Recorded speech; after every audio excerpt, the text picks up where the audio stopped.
Hello, everyone. It's Jenny and Laurie of AstroPath, and we are here to talk about the astrology of September 2025. It's an interesting period of time, and what we're doing, we already put out a video of the general state and all the details of everything that goes on in September. This video is specifically for the horoscopes.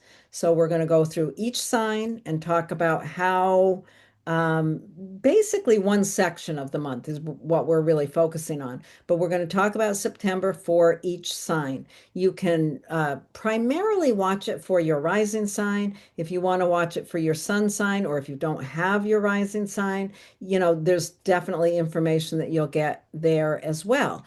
So do it that way. And before we go on, all the information for both of us is listed below this video. You can find our websites and all the stuff. I don't really have anything particular to add. I think we both, Jenny and I, are doing our own individual YouTube channels. Mine, I haven't started it or made it public yet, but I will relatively soon. So you can hold on for that. Mhm. Anything you want to add, Jenny, before we dive right in? Yes, I am offering online workshops in September and October, so go and check them out on my website. You can go to the workshops tab and see what I have available. There'll be a link in the notes below too, but looking for some folks for that. I'm excited to be running those. So there's that, and yeah, YouTube, I'll be there soon. I don't think I'm going to say much else about that yet, but there's going to be some new offerings on that. So excited. Awesome. Yeah, cool. All right. Okay. Are we ready to just dive right into the horoscopes? Yeah, I mean, we're going to start out with a little bit of a chat of just a reminder of a couple things. Should I open up the calendar? You have Yeah, the why don't you open up the calendar? That way, if people didn't watch our other video, they can, I would encourage you to take a screenshot of that. Will give you all the details of the entire month. Yeah. I mean, so essentially what has happened here, just as Lori says, we've already gone over everything. What we've really chosen to do in these horoscopes is to focus in on one particular period of time. And actually, I'm just going to go ahead and delineate. We are going to really be focusing on September 19th through the 24th. And essentially, here's the takeaway: most of the month is leading up into this really intense week that is happening between the 19th and the 24th. So, what we're trying to do with this video is to prepare you essentially for the solar eclipse that's happening on the 21st of September. By showing you what kind of configurations are going on ahead of time that you need to think about as we're in the dark moon period and kind of heading down into that solar eclipse. I'm very much thinking of it as a descent into the solar eclipse. And then what happens, and you can think of it as very simply a major pivot point, some sort of shift, some sort of 180 or U-turn that you're doing in your life in some way. And then how do you come out of that? How do you reascend after you've been in that pivot point of the eclipse? So that's what Lori and I are aiming to do today. Hoping that you will bear with us as we work our way through that. But mhm. Sounds good. Yeah, okay. So we don't want to ignore the fact that there is a lunar eclipse and then a solar eclipse. We are going to make a video about those eclipses so that you have an understanding of those by themselves.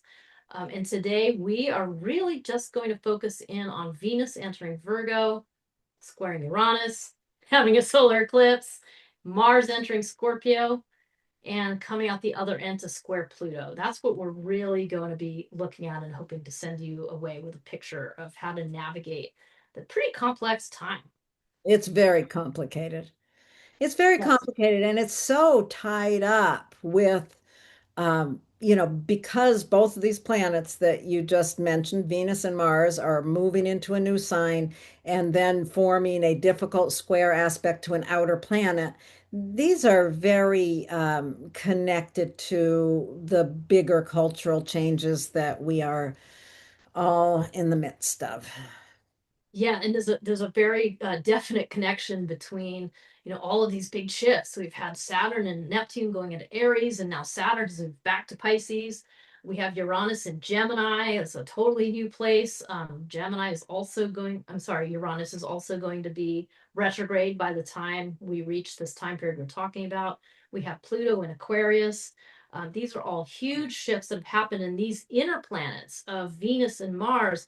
Contacting these outer planets really brings the complexity of the times right into our living room, right into our kitchens and our own lives and the way we're dealing with our own lives on a daily basis. Like we can no longer act as if we're living in a vacuum. There's just an incredible connection that's going on. We're seeing a lot of things play out on the global and political stage, and then trying to figure out how to deal with our own lives. So, yeah.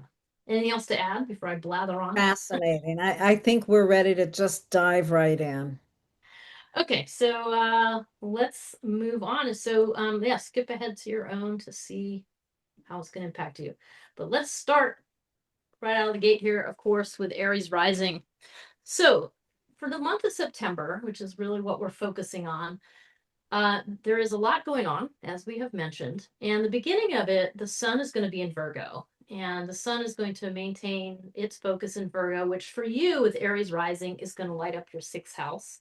So that is really illuminating your routines, all the things you do for preventative health care, the way you eat, the way you sleep, do you exercise, do you meditate?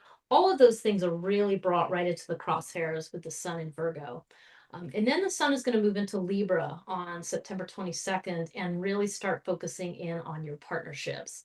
So that's where the central locating force of the sun is between those routines and partnerships.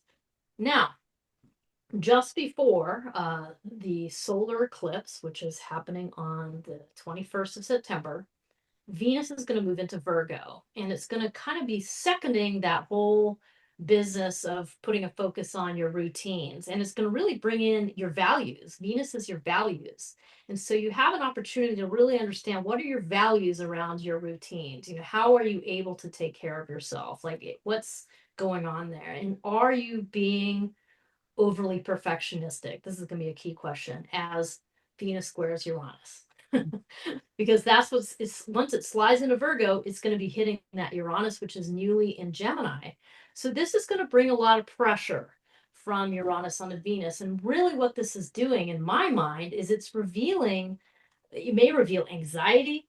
And what that anxiety is going to be about is an over commitment or over connection to perfectionism. So really what we're encouraging us to use, like squares are very difficult aspects, and it's really forcing you to reflect on, wait, where am I being overly perfectionistic? Am I being too concerned with saying exactly the right thing or doing exactly the right eating thing or sleeping thing? Or, that's really what is bringing it right into the crosshairs. And I think, with that square with Uranus, really pay attention to information that's coming to you from people in your environment. Because it's sort of like some conversation with someone in your environment can really be the thing that might wake you up to paying attention to your own tendency to be overly perfectionistic or judgmental about toward yourself and how you're caring for yourself. So you really want to pay attention and listen to the conversations. Don't just get all uppity about it and say, oh, they don't know what they're talking about. Pay attention and take the information in and think about how can I release my own judgment on how I navigate my day-to-day routines. And that is going to help you to develop more kindness toward yourself. Yeah. And that's what's important here. At this point, you're developing kindness toward your own values, an understanding of your values, an understanding of, yeah, how to be kind to yourself, and using that to, as we go through this pivot point, which is really going into this shift, like you talked about it as a U-turn, or, there's something that is a pivot. And on the other side, what happens on the other side of that pivot? First, Venus hands off what it's learned, right? It hands off, okay, I've learned to be kinder to myself. Hmm. And it hands that off to Mars. But what's going on with Mars here, Jenny? Well, it's pretty it's interesting because Mars is the planet of action, and here Mars has just moved into Scorpio, so it's very powerful. It is one of its own signs. So this is a powerful placement for Mars, and it's all ready to go in and set some seriously harsh boundaries. Like it is all ready to go in and just really just cut out anything that makes it feel uncomfortable or is really kind of triggering that. But with Venus's message, Venus is really saying, hey, Mars, you're very powerful, but you also need to remember to be kind to yourself. And that'll allow you to understand what boundaries you need to set that are for the positive, that are for, clarity, that are allowing people to, or allowing you to understand, how do you navigate this really intense part of your life? Because Mars is in your eighth house, which is the place of dealing with other people's baggage and issues. So it'd be easy to kind of go in here too strong and just kind of go in with too much, especially because Mars then squares Pluto. So you really have this like extra, extra powerful thing that's happening here. And really, Pluto is kind of putting pressure on Mars to hurry up and make a decision. It has to do with what boundaries to set around community. But Venus's message to Mars is like, wait a minute, why don't you take a moment to get clear, to reckon with some of your own wounds, because Scorpio refers to emotional wounds. And then from that point, take this very powerful action that's going to have a ripple effect into your community. Yeah, I think that's the thing is really understanding this Pluto and Mars together. That's a powerful statement in itself. It's like these are the two, what are considered the malefics, and they are in a really difficult aspect with each other. So it has to be handled with a lot of care. Mars in Scorpio wants to go underground and do something really big that's going to challenge Pluto. Pluto is they're in a challenging configuration. But yeah, if that sextile between Venus and Mars, if that can be handled, a sextile aspect is an opportunity. So there is an opportunity, and we're all going to have to pay attention or we're going to miss it and we're going to blow our top and have this big confrontation with Mars and Pluto.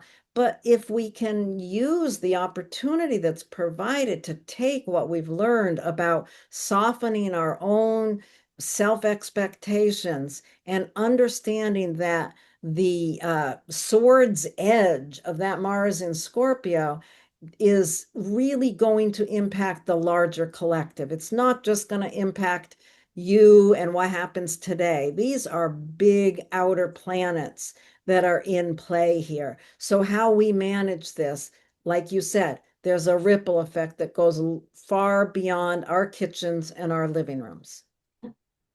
Yeah, so just to kind of summarize just quickly here, it's like we're coming into eclipse, you're developing the tool of releasing perfectionism, cultivating kindness and care. You go through the eclipse, which for you is going to be a pivot point that has to do with, routines and relationships. And then on the other side of it, as you walk away from that pivot point, you are learning to set new boundaries, and you're doing it by using that tool of service and kindness that you developed ahead of time so that you don't go overboard and you successfully thread the needle. I mean, that's really what what that Pluto Mars is. So You have an incredibly powerful role to play in helping to navigate these deep, deep issues. And if you can bring that kindness along with you, it's going to make a big difference. yeah. Okay. So let's move on. Taurus rising. So, for those of you with Taurus rising, the month of September starts out with the sun in Virgo moving through your fifth house. So there's a lot of warmth and attention around how you give of yourself, how you love others, your creativity, perhaps. And then when the sun moves into Libra on the 22nd, that's when the sun will move in, yeah, move into Libra, into your sixth house. So your attention turns a little more toward how you are navigating your day-to-day routines.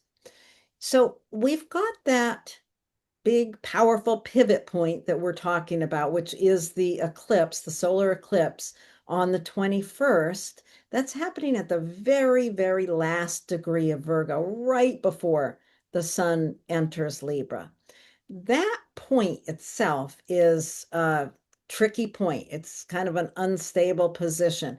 So if we think of this as a pivot point that we are leading up to. So we want to start ahead of time on the 18th, 19th, when Venus moves into Virgo, joining the sun in the fifth house. With Taurus rising, your approach to your creativity, how you give of yourself, is there's a lot of kindness here.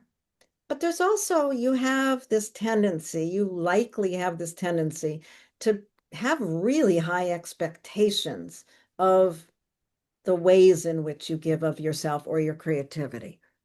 So as Venus moves in there, you know, the focus turns even more in that direction. What are my values? What are my values around giving love? What are the values that I bring to my creative processes?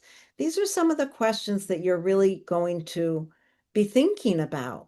And then we've got that square to Uranus, which really brings in an awakening. And the awakening, the way that we're thinking about this is that Uranus is saying, hey, you know, wake up to how you tend to want to give of yourself in a way that's much too rigid, much too perfectionistic. How can you loosen up on yourself and not be so judgmental? You know, if you're a creative person, you might be able to really clearly see that in how you approach your creative endeavors. This is a time when you really want to kind of soften up on yourself and really see how you can release that high edge of I've got to be perfect or I'm not going to do it at all. Mhm. So you want to approach that with a willingness to pay attention to it. This awakening might come from changes in your financial situation. You know, there might be some sudden change in your finances or in your understanding of, yeah, how you use your resources. There might be something in there that's really pushing you um, to look at your tendency towards perfectionism. Maybe you think you need all new paints for a paint project, and maybe you don't. Whatever, blah, blah, blah. At any rate, you face this situation, you soften your high expectations, and you prepare for the next step, which is the eclipse, the pivot, and then coming out of that. And Venus has a gift to bring to the other side. What do you have to add to where we've gone so far with this, Jenny?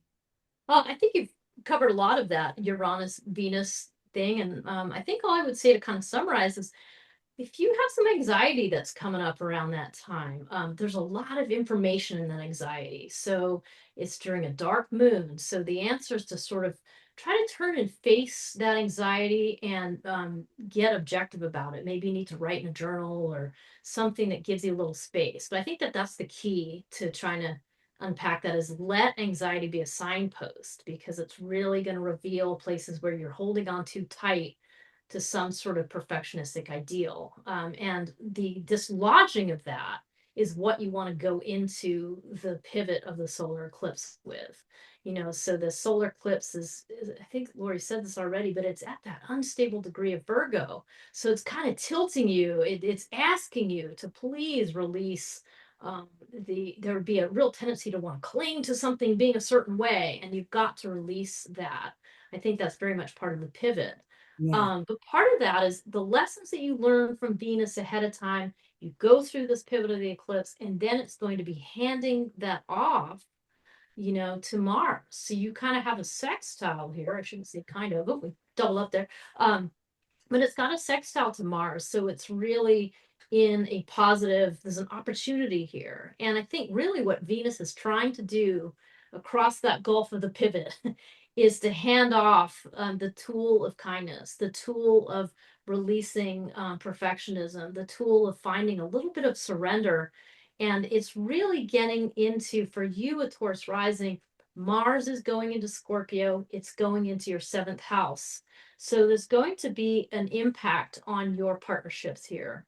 So this could be marriage partners, business partners, anyone you're in one-on-one contact with. So when Mars does that, it's gonna bring a lot of energy to that area of your life. And because it is immediately in this square with Pluto, that it's really gonna run into this kind of power dynamic, or maybe be hasty, or feel this pressure to want to just kind of explode, or to just or even be obsessive. And what Venus is saying to Mars is like, hey man, you need to chill out a little bit before you go making cutthroat decisions. You have a lot of power, and you have the power to heal, to bring healing, and to take action to heal the wounds that have come about through your partnerships. And you're going to be able to do that in a very public way, that because Pluto's up in your 10th house. So there's some connection here between how you're handling your partnerships and what's showing up in public. So this could be something you're going through in a partnership that's showing up in a social situation, or a business partnership that is undergoing some kind of transformation. But really it's a really tricky path to walk. It is like a nice edge of a path to walk with that Mars Pluto. It's so volatile. But the thing to do is really lean into what that lesson that you learned from Venus before the eclipse, and use that to move forward. Yeah. It's interesting, you said s- um, to use the anxiety of Uranus for information when you were talking about the Venus squaring Uranus.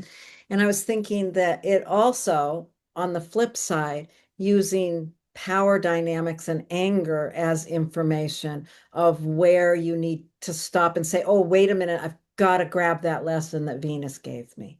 When you feel yourself really heating up with anger, or you're in some big power dynamics with a business partner or someone you work with, or a Mm. partnership, when you hit that line of anger, and you're going to, whether you are a person who, expresses anger outwardly, or a person who seethes inwardly, you're going to feel this, and it's going to be very much around relationships of some sort. And you really can lean on the lesson of kindness and Mm. bring that forth. There's so much here, and these issues are involved in the outer world, in what's going on in our collective situation. Yeah. We don't even understand how much pressure we're on as a people right now. We are under so much pressure internally. And I think that that's a lot of what this is speaking to, is the pressure that we're each under individually from what's going on politically, in the outer world. And yet, where can we find the kindness is in our own connections with each other. Mm. Yeah. And the ripple effect from that, you Mm. know, it's not like bringing this kindness into this battleground, which is really what you're doing here. You're bringing kindness and lack of judgment into the battleground and letting it inform your actions. Mm. Mhm. Yeah, because as you're speaking, Laura, I really like how you brought that up. The idea of, yes, the passion or the anger that's coming through, and letting that also be a guidepost, like stopping to listen to it before just acting on it, I think. But I was also, Mars and Pluto brings a lot about control issues to the forefront. And I would think that this configuration would really, of Mars and Pluto together, really is illuminating those control issues. And before we go shaming control, it's natural to want a certain amount of control. As human beings, we need to control our environments. We need to control, we need to get food, and there's certain things we need to do. So I'm not trying to shame control, but when it goes overboard and it becomes the controlling of other people, controlling the behaviors of other people, that's when it's a problem. And that's really what Mars Pluto is bringing up here is your job is to be in control of you and your, passion, and letting that kind of turn to compassion. Like that's kind of what we're saying here, rather than getting all, because it'd be really easy here to get super pissed off at a partner and blow it up in a very public space. And now you might need to end a relationship, not saying you don't, but does it need to be in this really volatile way? I think that's the question. The question is, what's the control issue and what's the potential for volatility, and how to manage both those things and use that lesson of Venus and Uranus to manage that on the other side of the eclipse. So, And just because there's a blow up, or just because there's not a blow up, does not mean you're necessarily managing it the right way. Pay attention to your inner, um, you know how Mars I think of Mars in Aries is always going to be an outward explosion. mm, Mars in Scorpio can go inward and just seethe. yeah. So you don't want to judge how well you're managing Mars by whether it's an outward explosion or not. You also want to pay attention to if you're eating yourself up inside. Yeah. And I think what we're saying is kind of like a middle way. Like, you're not going to, you don't want to blow up completely, and you don't want to internalize anger and pretend it's not there, because that's what makes illness, like hands down. Right. So it's that middle ground, right, of how to express and act on what you see as right, but without having to completely decimate all these. Mars needs to take action. And in a square to Pluto, it needs to take action on these outer big forces. It has to take action. But if it is bringing along some kindness along, it's going to behave differently. It's going to take action in a way that is workable Yeah. for everybody. And yeah. And that's the beauty of looking at these charts like this. We're describing a whole person. Like, all these parts of your life are not separate. They go together. And navigating the solar eclipse, which is ultimately what we're getting at here, is, taking on these tools of kindness and service and allowing them to sort of transform the path ahead into something positive and empowering. Yeah. It's really lovely. Yeah, that Venus in Virgo and Mars in Scorpio, they just have such an ability to work together. And they are right now supporting each other as these outside huge forces are pressing in on them. Yeah. Anyway, Okay. okay, let's move on. All right. We're on Gemini rising. Okay, so in these horoscope delineations, we're really talking about the month of September. And for the first few weeks of September, the sun is very much in Virgo.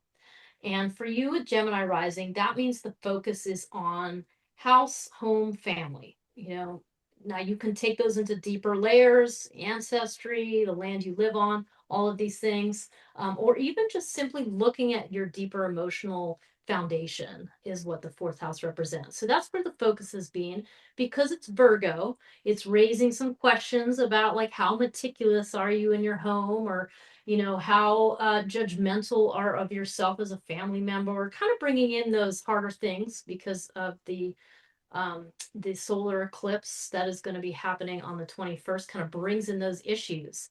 So that's one of the things you want to think about. Once the sun moves into Libra, it's shining more on how you give of yourself, and how you give of yourself to your relationships in particular. So that's what the sun is doing. Now, meanwhile, Venus also moves into Virgo, and that is happening on September 19th. And it's kind of, now it's bringing your entire value system into this place of your family and your home, and really just I don't know, giving you a chance to kind of check yourself out, like evaluate, where am I with this? Do I have too high expectations of my family members? Am I too perfectionistic about the environment of my home? Those kinds of questions are coming into play. And they're really going to come into play once Venus squares Uranus. So it moves into Virgo, and then it's hitting that Uranus the very next day. So there's this tension that is being placed on you. And for those of you with Gemini rising, Uranus is in your first house. So this this tension is very much self-generated. But it probably has to do with your upbringing, like how you were raised. Like, why do you have a particular idea of what your family role is? Or why do you have a particular expectation about how, whether or not the table got wiped this morning, whether there's dishes sitting in the sink, or all of those annoyances that can create a lot of tension in our home life. So that's kind of where there's this rub. And the takeaway here for this particular configuration is, how do you release the perfectionism that you're attached to? How do you let that planet Uranus kind of shake you up and let you see a new way of being? Because that's ultimately its function. And let you cultivate a deeper sense of kindness to yourself, a little more of a relaxation about the way you view yourself, about the way you handle your home and family life. I mean, that's it in a nutshell. I Hmm. mean, what do you have to add to that, Lori? I'm just thinking about, Uranus being so newly there in your first house. There's just so much about who you are and how you show up in the world that you're starting to understand about yourself. And part of this process at this moment is like something that you're waking up to about yourself is really bringing this anxiety to your perfectionism around your family. Mm. So, and something you said earlier about um, using anxiety to really inform you of how your judgments, how you need to really just be more kind to your family members, or yeah, less judgment, more kindness in that area of home and family. Hmm. Yeah, I mean, you could, with Uranus in your first house, it could really be igniting you and some, and just really jazzing up that intensity. But really, it's creating an opportunity. So Huh. yeah. So that's what you have kind of going into the eclipse. Like, this is what's before the solar eclipse. You're in a dark moon, so you're kind of having to plumb the depths of your inner psyche and kind of look at what's popping up. And then we have this intense solar eclipse on the 21st at 29 degrees of Virgo. And then on the other side of that, as soon as that happens, the sun, excuse me, Mars goes into Scorpio, sun goes into Libra. And as soon as that happens, Mars is really entering this sign it's very powerful in. I mean, Mars is one of the rulers of Scorpio, or the ruler, depending on your system that you use. And so it's quite powerfully placed here. It is at home. I tend to think of Mars and Scorpio as like the ninja, the stealthy, the quiet, the hidden power that is unexpected, that sort of comes out of the dark. And so for you with Gemini rising, Mars going into Scorpio is really placing some kind of energy or force on your daily routines. Your sixth house is your daily routine. So just think about that. Daily routines is like, what do you do when you first get up in the morning? Like, what food do you put in your body? Like, how's your elimination? Are you doing, Scorpio there? You got to think about that. You got to think about how you eliminate. So like all of these things, how do you sleep? These are all the things that are coming to the crosshairs with Mars moving into Scorpio. So I think that's kind of that really starts to kind of heat up, bring some real passion or kind of obsessive energy into that area of routines. And then it squares Pluto. So wow, I mean, talk about you coming out of an eclipse and you've got this intensity, and the struggle here would be to immediately take some drastic action that has to do with your health, like, I don't know, like to suddenly decide you need surgery, because you want to lose weight quickly. That would be an example of an extreme measure, when really what you need to be doing here is evaluating like what's going to be the best for your healing. So yeah, what do you think about this, Lori? Where are you going with this? Well, I'm just thinking about that square between Mars and Pluto. That's so intense anyway. Um, but there's some way, I'm thinking so much of these two outer planets as, what we're encountering in the outer world, politically and socially right now, all of the stuff that's going on and how these are really impacting these personal planets for us individually.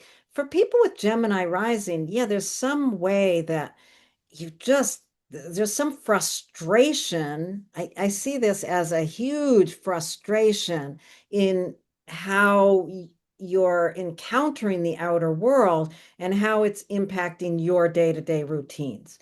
Yeah, Maybe you just discovered that you lost your health insurance. I mean, that would be a perfect example of this. And you're so angry that it's damaging your health that you just lost your health insurance. I mean, there's a million ways you could there's a million ways with what's going on in our country right now. There's a million ways that this could play out because the ninth house is worldview, politics, etc. So yeah, some power dynamic in that area that is impacting your health or how you take care of your health.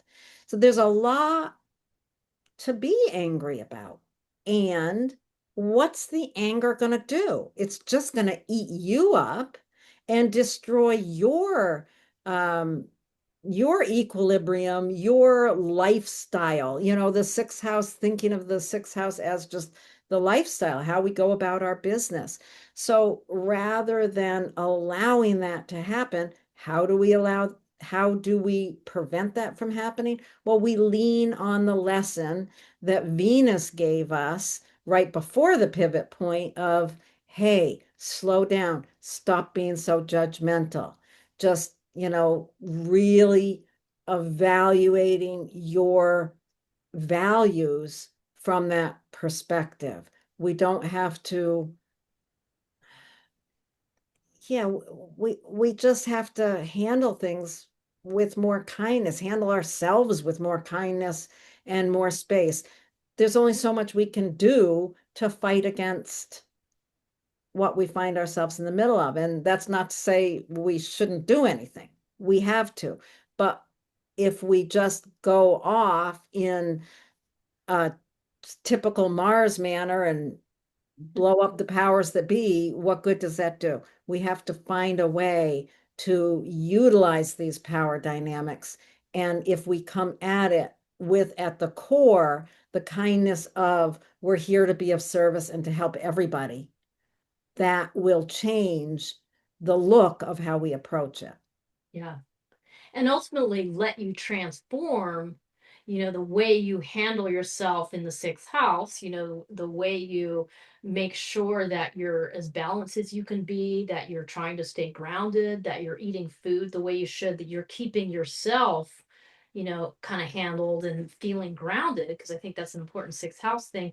That's going to allow you to then use the Pluto up here to have an impact on your community, your society, and sort of, and by living the way that you think is important, by confronting those things using your voice. With Aquarius up here, you're building alliances, you're looking for like-minded folks to build alliances and put your passion into that, rather than the opposite, which would just be very destructive. And I mean, all in all, it's like Venus is trying to take the harsh edge off of Mars here, like to not have it be quite so harsh, to allow yourself that you do have a measure of control over your habits. You do have a measure of control of what time you go to bed, of, unless you have an infant. But anyway, like you do have a measure of control is the point. And you want to take that and use that for your better balance so that you can be empowered in that ninth house where you're really sharing your philosophy, where you're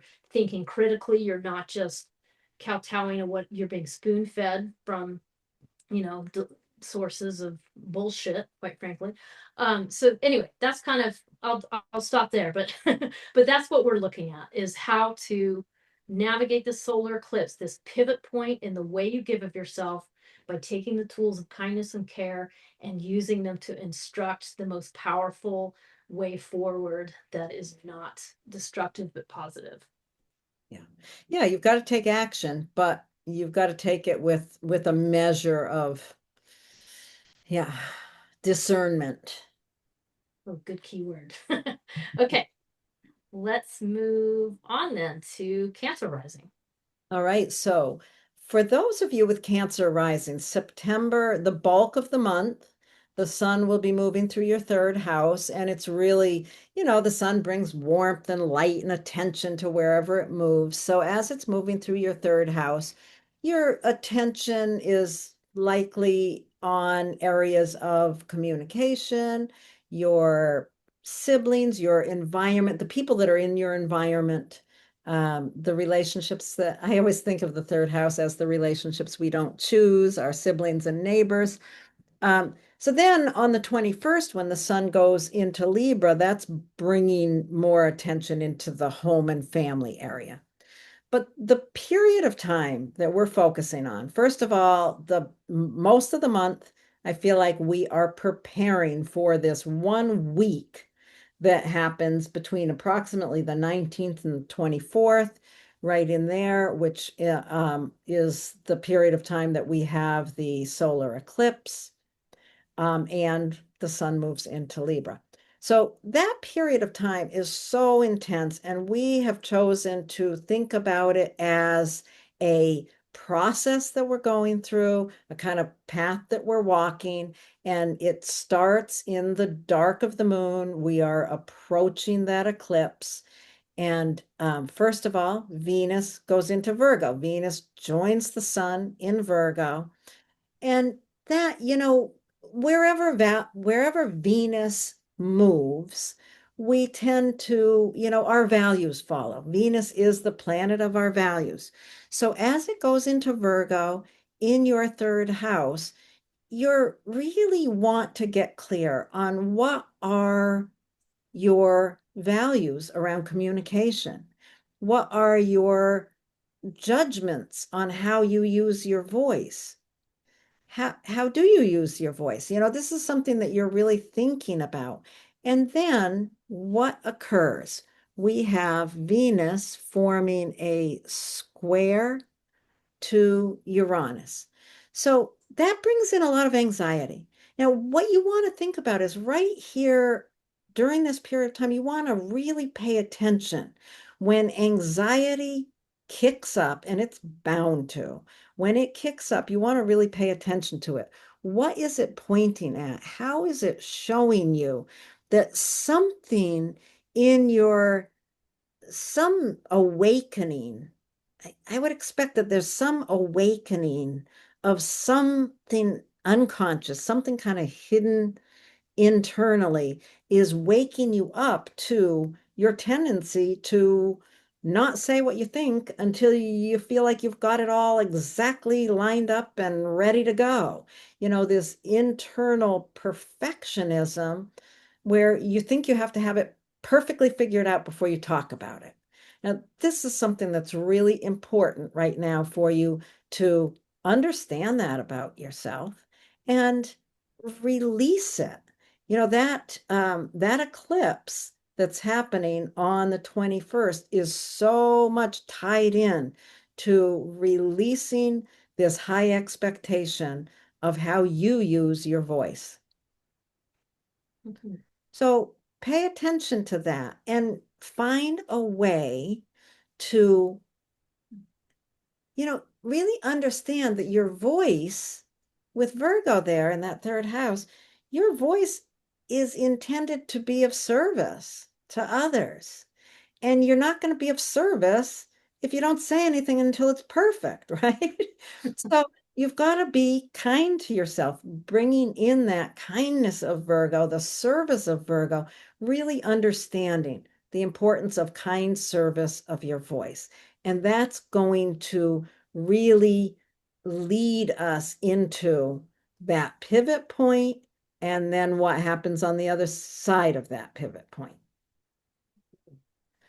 What else do you want to say about that Venus Uranus before we move into the next step? Just simply that, Uranus in your 12th house is fairly uncomfortable, but you can think of it as a little bit like a jackhammer, breaking up stale concrete that isn't allowing anything to grow. So if you can allow for those things to be broken up so that things can bubble up for your sub and unconscious in a new way, there's a lot of awakening in that. Breaking apart our old patterns is a very difficult and powerful thing to do, but I think that that's what's happening here. It's really trying to jackhammer out those stuck, ways of thinking about yourself ultimately. Mm. So just that. Yeah. Just um, that is that kind of jackhammering up that's going to release this, oh wow, look at all that high expectation, that perfectionism around using the voice. I think that's, as Laurie has said, that is, we're breaking that up. That's what we're trying to do. And because we're doing that right before the solar eclipse, that's really, it's like you're creating tools, ahead of time. You're giving yourself some tools. And so then once we get on the other side of the solar eclipse, and I'm just going to put in like Venus here is going to sextile Mars as it goes into Scorpio. So this is a conversation. Venus is letting Mars know something important. It's giving Mars something like, hey, I learned this before the eclipse, and now you need to take this forward in this new way. And Mars moving into Scorpio is very powerful, very potent.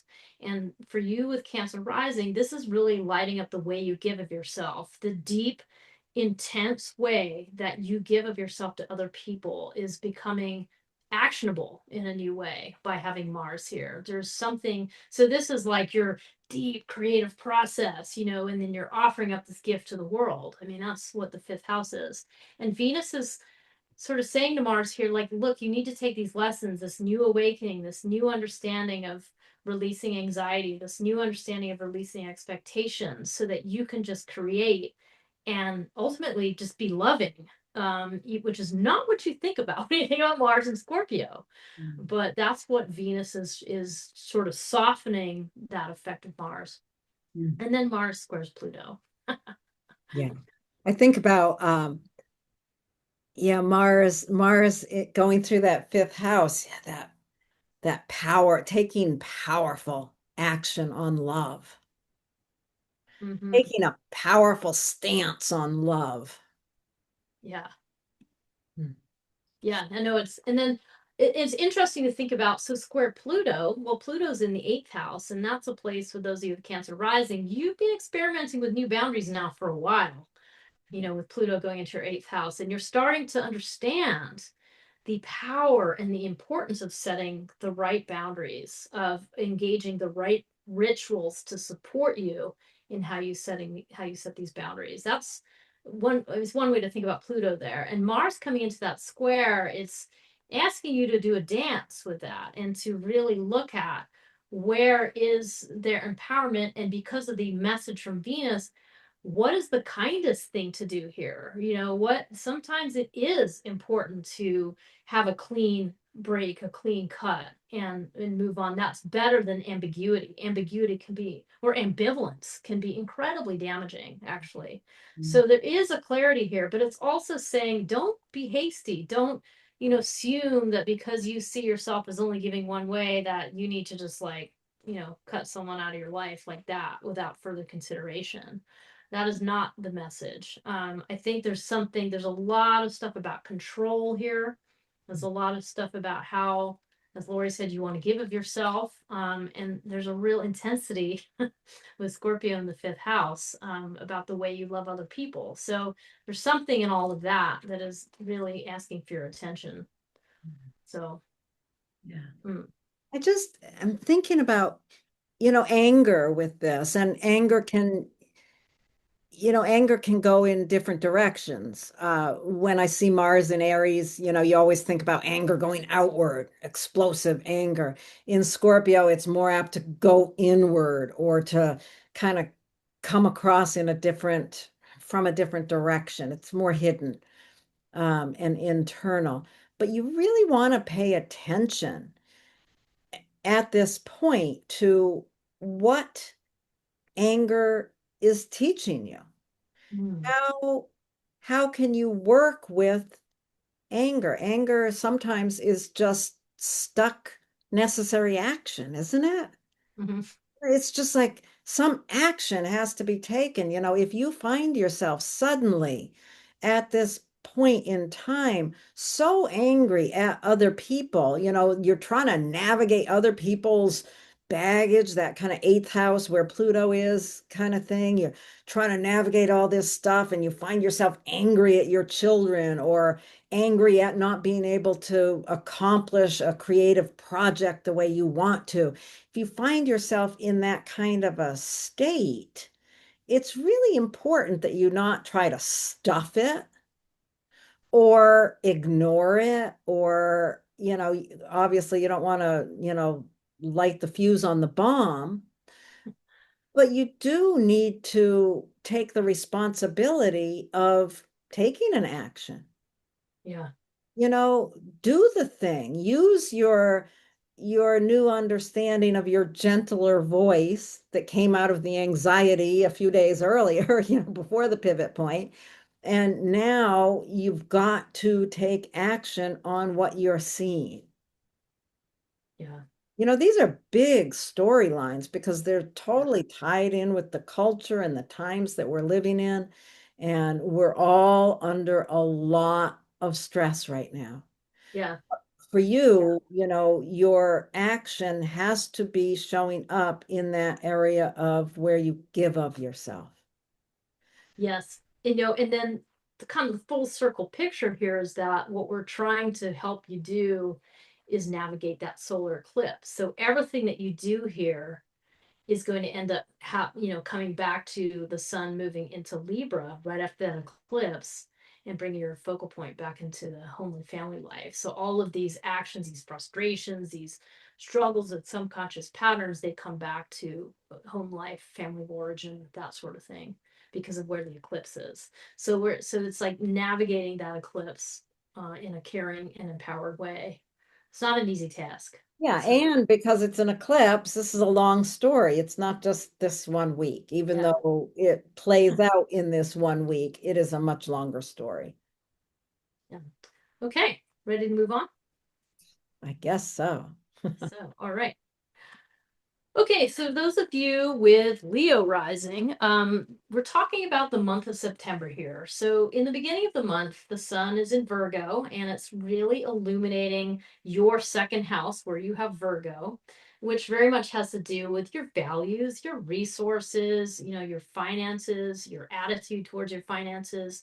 And also can have to do with like your livelihood, like how you are drawing in money. So it's all to do with that relationship there. And it all, can come crashing in on our self-worth as well.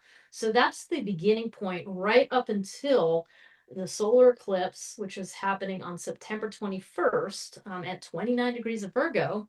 And then the sun is going to move into Libra the next day. And when it does that, the sun will be shining its warmth and light into your third house, which is how you communicate, especially with loved ones and in your relationships, having Libra there. So that's the kind of the quick view of what the sun is doing. Now, also going along with this, as we come into the solar eclipse, so think, the moon is dark, we're coming to the close of the moon cycle, and Venus goes into Virgo on the 19th, so just a couple days before the eclipse. Venus goes into Virgo and kind of joins the sun and is making a big statement about your money. It's really getting you to understand like what do I value? How do I value it? I think Venus has to do with our self-knowledge, how we look at ourselves and understand what our values are. So it comes into the second house, adds its weight to that, and then it squares Uranus, which really suggests there's some kind of wake up happening. So Uranus is the pressure coming from up there in the 11th house. So perhaps something about your community that is pressurizing you about money.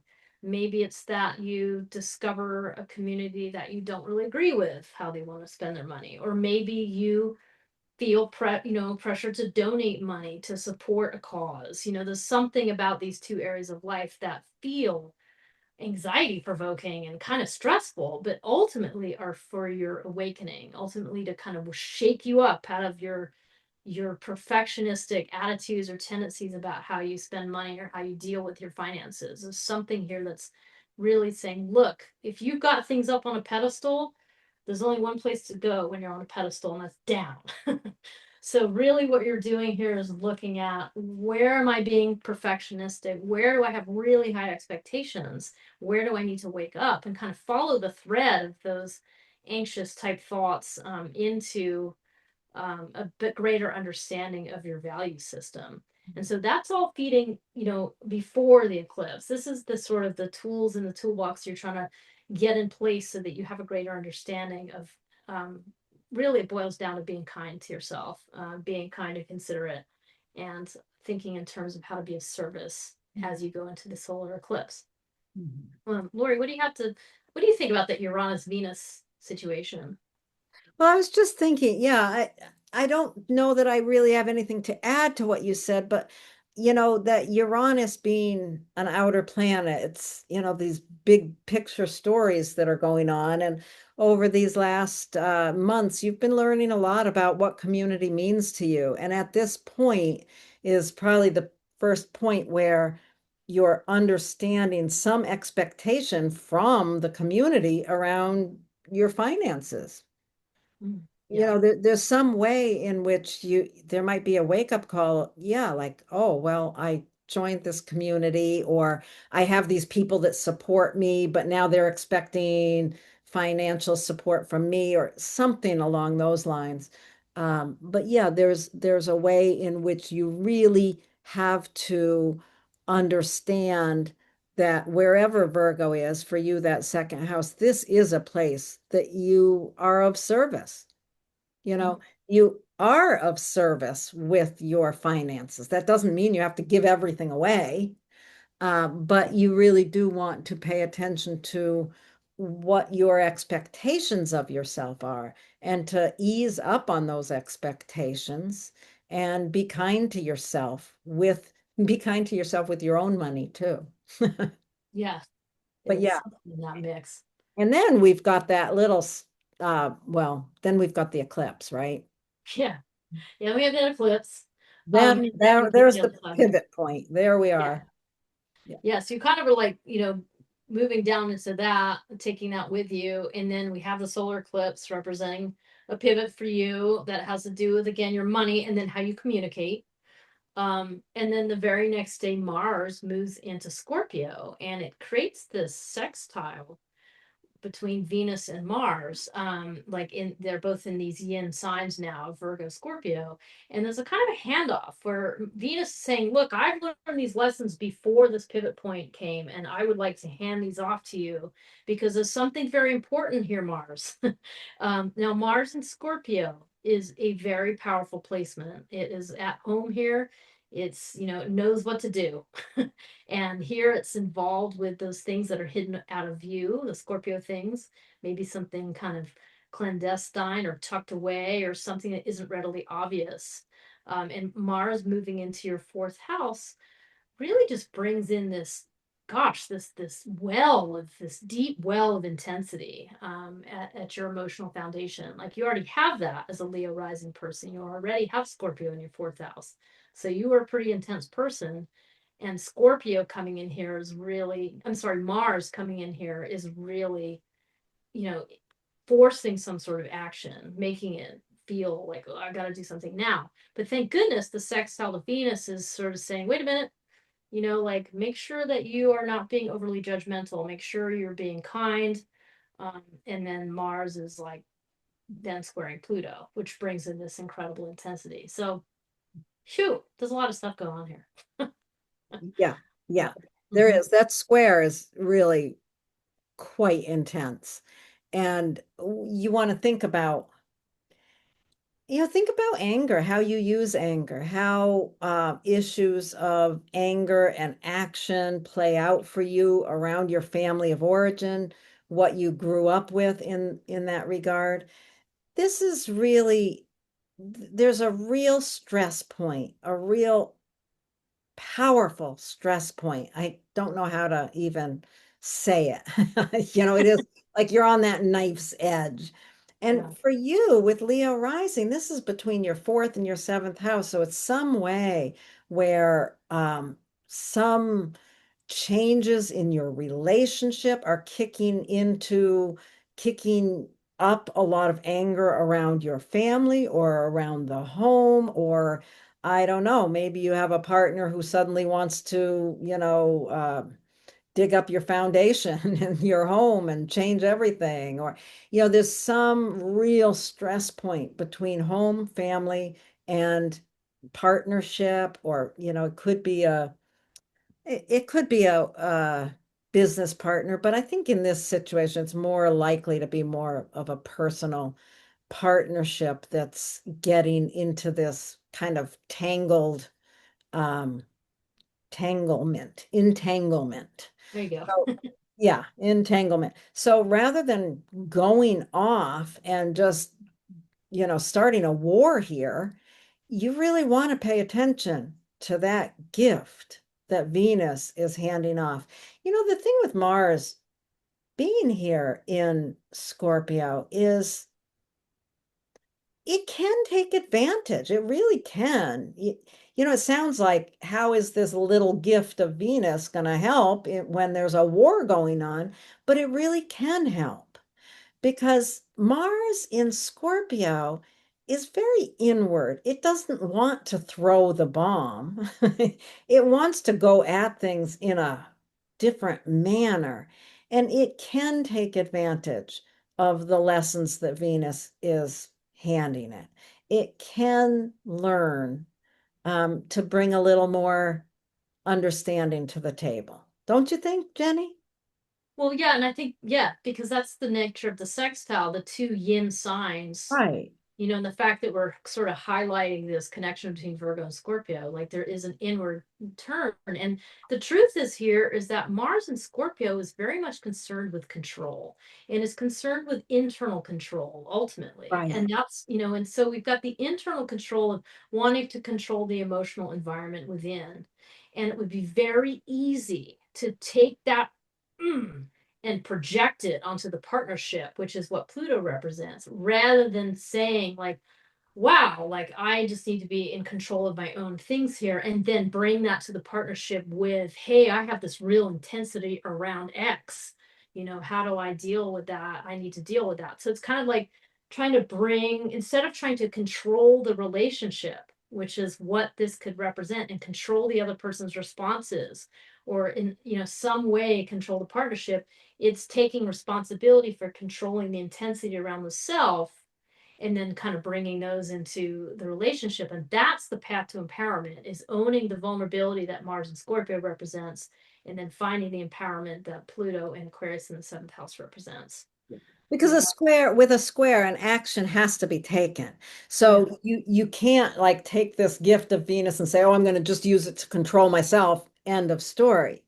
It has to be to control your responses and bring the conversation to the partnership and work with it because it's a square. It has to be worked with. It can't be stuffed. Yeah. Stuffing it would just create more problems. Yeah, and then so like in a nutshell, it's kind of like you're navigating the solar eclipse. The sun's going to move into Libra after the eclipse, and for you, that's really going to highlight the way you're communicating, and all of these issues around care and consideration and control and having the conversation. They're all really going to come into your ability to speak your voice, speak what you need objectively, where the sun in Libra is, and just say, look, this is what has to happen for cooperation, and so on and so forth. So that's really, this is a map to how do you kind of walk into the solar eclipse, and then move into, this, when the sun moves into Libra, how do you find the power in the relationships instead of being sort of destructive and cutting that Mars and Pluto could be. So that's kind of in a nutshell what we're hoping to impart through this video. So Yeah, yeah. let's hope. Okay. All right. So we are now going to carry on to Virgo rising. Hmm. Okay, so for those of you with Virgo rising, September begins with the sun in Virgo. That's your first house. So this is very personal. This time of year, you probably really like this time of year because the sun is shining on your personality. You are ready to get into the amazing work of perfecting yourself, right? You know, Virgo rising really does suggest this need to develop the self in a way that is of service. So this is what you're really paying attention to as this month begins at the eclipse, and then the next day the sun will move into Libra, your third house. So the attention is going to shift from your personality, I'm sorry, into the second house, from your personality into your values, what you value, money and resources will start to come online there at the end of the month after the eclipse. Um, what we're really paying attention to here is the bulk of the month is a preparation for this one brief part of the month from approximately the 19th through the 24th. We have this kind of passageway that we go through from before the eclipse to the eclipse and then after the eclipse. So you can think of this as just a path that we're following. And we really, this is such an incredibly powerful week that we're going to encounter. What occurs is that on the 19th, I believe it is, that Venus goes into Virgo. So Venus joins the sun in Virgo, bringing your attention even more onto your personality and how you show up in the world. Venus is really pointing to what are your values. It's really pushing you to get very, very clear on your values in terms of how you show up in the world. How do you want to be seen in the world? So with Virgo rising, you can be really very judgmental on yourself, very hard on yourself, have incredibly high expectations. And Venus is really goes into almost as soon as it goes into Virgo, it's forming a square aspect to Uranus. And this is really bringing in a lot of anxiety. Am I perfect enough? Oh my God, maybe I'm not perfect enough. Maybe I'm not good enough to be doing X, Y, and Z. And there's some way, something that occurs in the outer world, in your career, your social reputation, something that brings up this jolt of self-judgment. So you want to think about that, that anxiety that comes up is a very clear lesson of slow down. You cannot control everything here, but what you can do is work on removing some of that self-judgment. And then we go right into the eclipse, which is all about the eclipse is happening at 29 degrees Virgo. It is all about the pivot point of that eclipse is about releasing judgment. And for you, again, that first house, the self-judgment.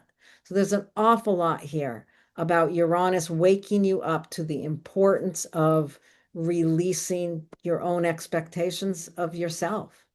Good luck Mhm. with that. Yeah, and this is a particularly powerful one for Virgo rising, just because the first and the 10th house are the two most powerful houses here. So this is a very important time period for you to kind of come to grips with the Virgoan part of your personality, and allow yourself to release, just as Laura's been saying, release the grip of perfectionism, to give yourself a break and to, kind of move away from the less positive traits of Virgo and move towards the positive traits of doing this for service, doing this to help others, doing this to be clear and discerning, so Yeah, if your focus is on service, you're not going to be perfect. right. You can't be perfect if your focus is on being helpful. So focus on that and take that lesson in. Use the stress of the outer world to relax your own expectations of yourself and focus on service rather than perfectionism. And then Mhm. that leads us to, we've got the eclipse, again, more of that releasing. And then we get into on the flip side, after the pivot point, Mars enters Scorpio and Venus and Mars form a sextile between them. So this is we're thinking of this as a handoff. Okay, Venus has learned to to relinquish some of its perfectionism, to calm down its high, super over the top expectations, and to be kinder and more helpful. So it's taking those newfound level of that value and passing it off to Mars and saying, okay, Mars, you are now in one of the most powerful positions you could possibly be in. You are, for someone with Virgo rising, Mars has moved into the third house. Your voice has an incredible amount of power in it right now, an incredible amount of power. So, how are you going to use that power? Are you going to use it to blow up buildings, or are you going to use it in service to that kindness and your values that we were just talking about? So, working with that is really going to make a huge difference when Mars squares Pluto. And then See. I want to say, and then all bets are off. But this is a very, very challenging aspect. These are the two malefics in a square aspect to each other. They're ready to go to war. But what we have going for us right here is Venus has passed off this message of kindness that Mars can absorb because of that sextile aspect and whatnot. It can absorb that. So it still has to take action in relation to power dynamics that are going on in the outer world. It has to take action, but it can do it with understanding that the voice has to be in service to that kinder, gentler self. Mhm. What do you think? Well, I mean, I think it's so helpful to think about Venus doing its thing, and then we go through this eclipse, which represents some kind of big pivot point in your life, that you may not understand the full repercussions of for several more months.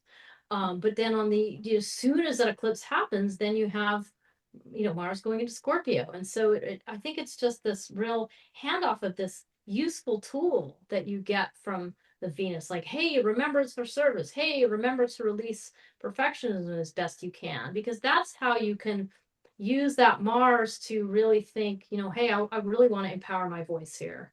I'm really going to step into that. But it requires finding a mode of internal control, like, so you're using the angsty of, Mars and Scorpio. There's a lot of heat and passion going on here, and the question is about, looking at yourself first, like doing the internal control piece of what Mars and Scorpio represents, because that's really where the power is. The power is not, in reaching for the stick of dynamite, as Laurie sort of said, and hurling it into the fray. The power is the quiet internal reckoning of how you want to use your voice. And then when it bucks up against that Pluto in your sixth house, you're actually able to take that internal control and see how it can impact your external environment, where Pluto is in Aquarius. But the reality is Pluto is a huge intergenerational outer planet. So it moving to your sixth house is really taking things out of your control. Like, you cannot control the changes that the powers that be have are affecting on your lifestyle. Like, your lifestyle is changing. There are things that are going to be way without outside your control. But you can be in control of your voice, what you say, what you want to share with other people, what action you want to take through that. And I think that that's the key here. And the Venus Mars sextile, the key is about that. Okay, you got to take the edge off the perfectionism, because that's the next door neighbor to being obsessed, this obsession. So you want to not be in that obsessive space, but in more of that healing space of Mars and Scorpio as you take action. Oh, I totally just, it's like it all opened up for me, for myself here. This is really awesome. So do tell. Okay, are we done with this one? Do you want to share a little snippet about that, or you're like, no, Uh, thank you? Just a sentence. well, I hesitate to Okay. because I think it really involves what I have to do for my business Mm, in terms of raising my rates, yeah. which I should have done years ago. Hmm. And I haven't, but there's that perfectionism. Yeah. When I get to X, then I can put up Right. the Once ring. I'm Yeah. perfect. Yeah. Anyway, Yeah. Okay. it's really interesting, this whole thing. And I would really encourage people, really listen and kind of work deeply with these ideas, and it'll open up what the story is for your life. It really, Yeah. It's really going to help you navigate this big pivot point of the eclipse too. Like that's really the goal here, and to think about that. And for you, yeah, it is going to be about a financial piece, for sure. So, okay. Thanks for sharing. Okay, this is Libra rising. So let's start by talking about the month of September. Essentially, the sun is going to be in Virgo most of the month until we get to September 22nd. So while that is the case, the sun is going to be really illuminating your deep subconscious processes and really just, getting in under the hood and lighting up those places where you're very detail oriented. Perhaps you might be fairly judgmental of your past or your past struggles, and this is a really great time to begin releasing any sense of being harsh on yourself. So I think that's the first part. Once the sun goes through its solar eclipse, which is happening on September 21st at 29 Virgo, it's then going to enter Libra and start really shining a light into your first house. Your first house, your ascendant, is part of your overall life direction, which for you is a cooperative Libra direction. And also just really highlights, how you handle yourself in relationships in a lot of ways. So that's what the sun moving into Libra will do later on. But let's really focus in on that week as we come in towards the solar eclipse, when Venus also is going to go into Virgo on September 19th. And it's really, when it does that, it's joining the sun that's already there in Virgo, and it's really pushing you to consider how are your values tied in with, your need for perfectionism and your kind of subconscious space. Like, what values do you have around this? What values do you have around um, caring for yourself and getting enough sort of therapy and support around whatever's behind the scenes? And as soon as Venus moves into Virgo, it then is going to go into this really intense square with Uranus in Gemini. Now, this could really incur some anxiety. There's some tension here between your overall life view and the way you want to look at life, and between what's really happening for you on a practical level behind the scenes. So there's some tension here, and Uranus going into your ninth house is really placing pressure on Venus and is asking you to really look at any anxiety that's coming up for you at this time, because that's really going to give you some clues into what's happening behind the scenes for you. So, anyway, there's some tension there that you're having to wake up to. And because we're moving into this eclipse period, it's really helpful to pay attention to the deep inner voice that pops up at this time. To, if you do feel anxious at this time, really give yourself space to get clear what it's about. Write in your journal, talk to the people around you. Maybe go out and get your hands in the garden and see what comes up to you while this is happening. And then we kind of hit that solar eclipse, which for the purposes of this video, we're merely just thinking of it as a pivot point in your life. So this is what you have going into it, this idea of releasing perfectionism, and coming into that pivot point.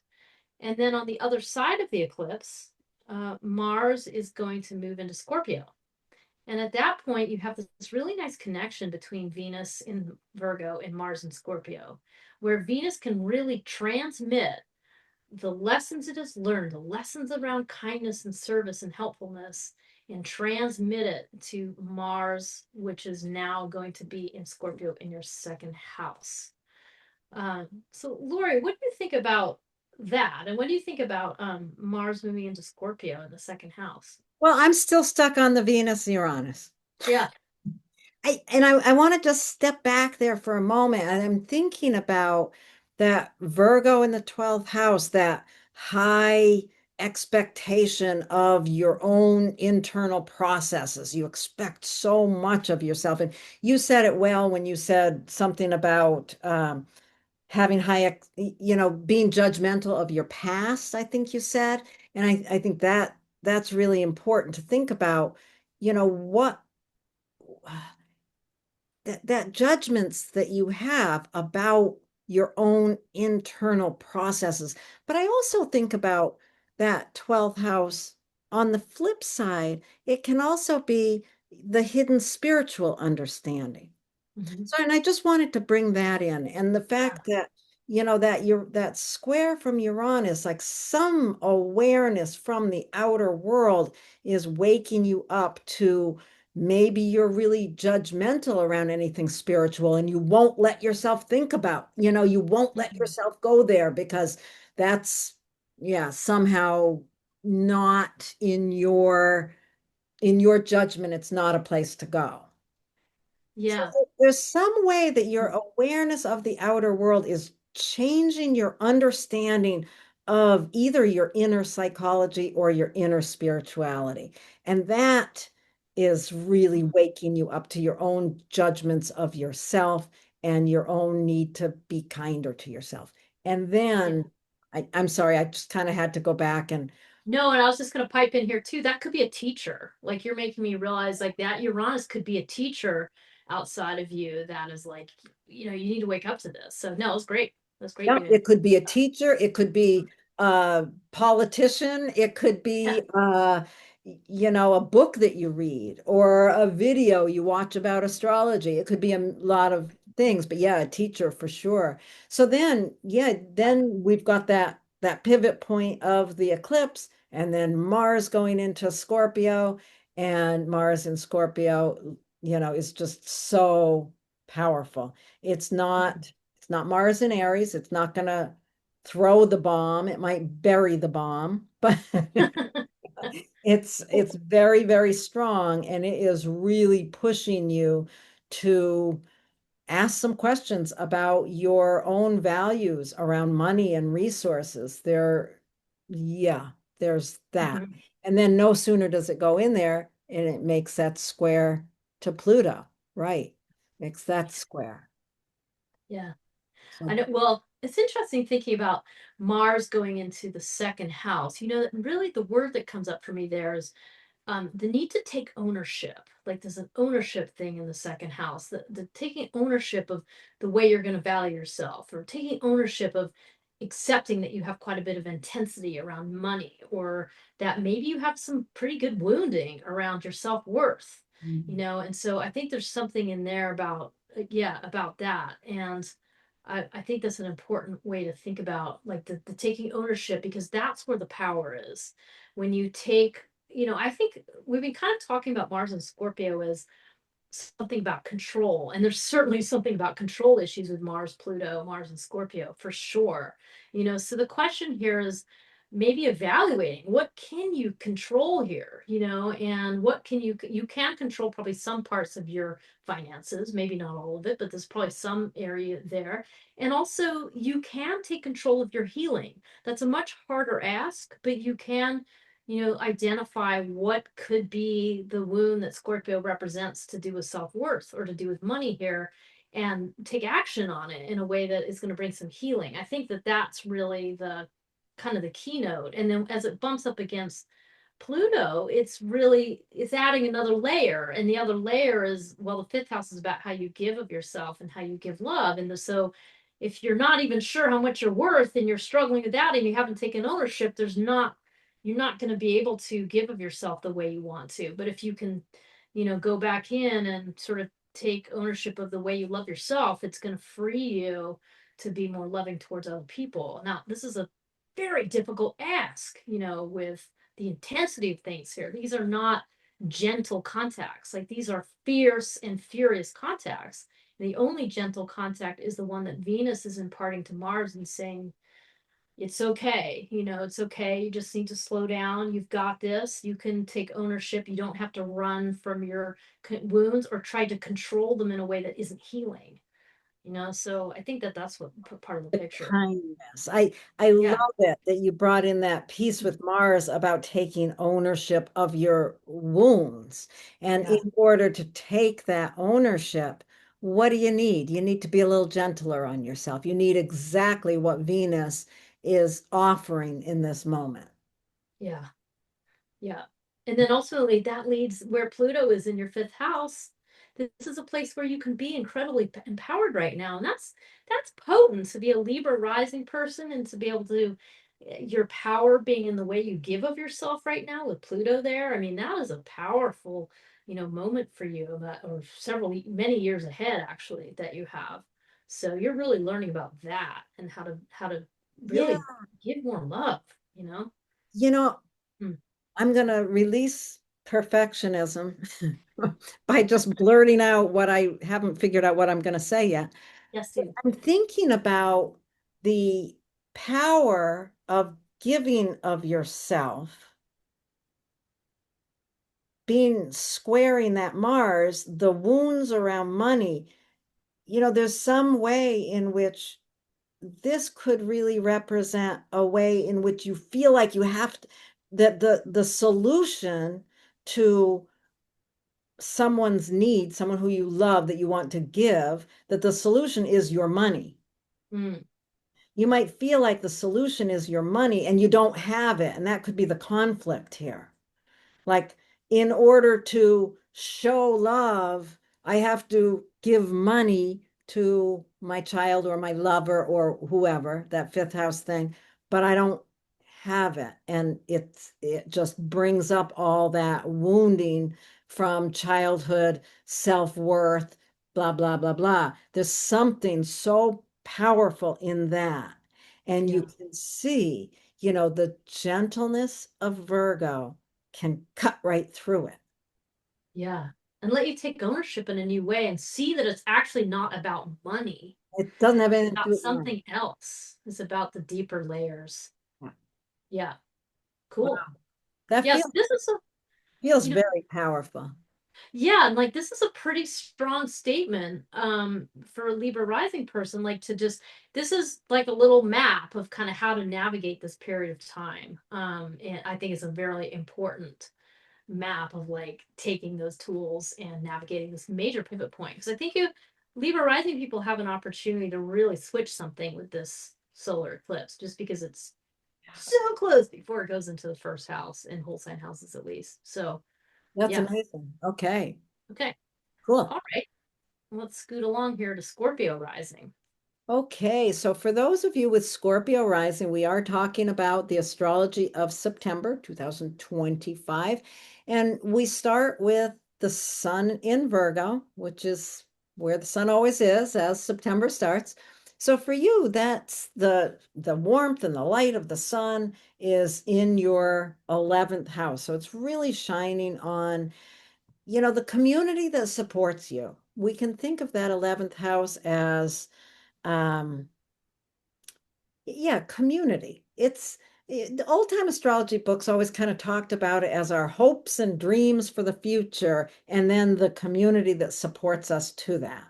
And I think of that the 11th house is such an interesting house because it really is where we open ourselves up and allow ourselves to be supported.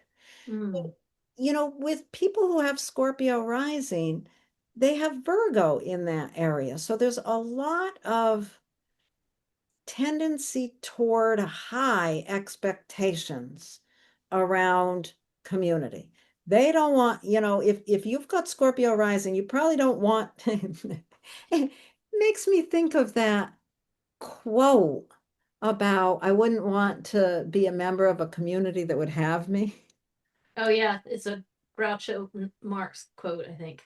Something like that. Anyway, Yeah, whoever that quote is from, probably had Scorpio rising. yeah, Because there is that like a judgment around community and wanting the perfect community, all of that. So, yeah. what we're really looking at, rather than looking at the entire month step by step, we've really kind of focused in on this 1 week period toward the end of the month where we come into the solar eclipse on the 21st. So that's the pivot point. And what we're trying to do here is to lay out a map of how you can navigate this incredibly difficult week. And thinking of it as pretty much the rest of the month is just leading up to this particular difficult week. So we're going to start with thinking about Venus entering Virgo, joining the sun in Virgo, and that happens, I think, on the 17th, 19th. I don't know. It's on the 19th. 19th. Okay. So Virgo goes in, yeah, Venus goes into Virgo. Venus is the planet that really represents our values, what we see as beautiful and important, what we value in our lives. So this really highlights even more this area of community.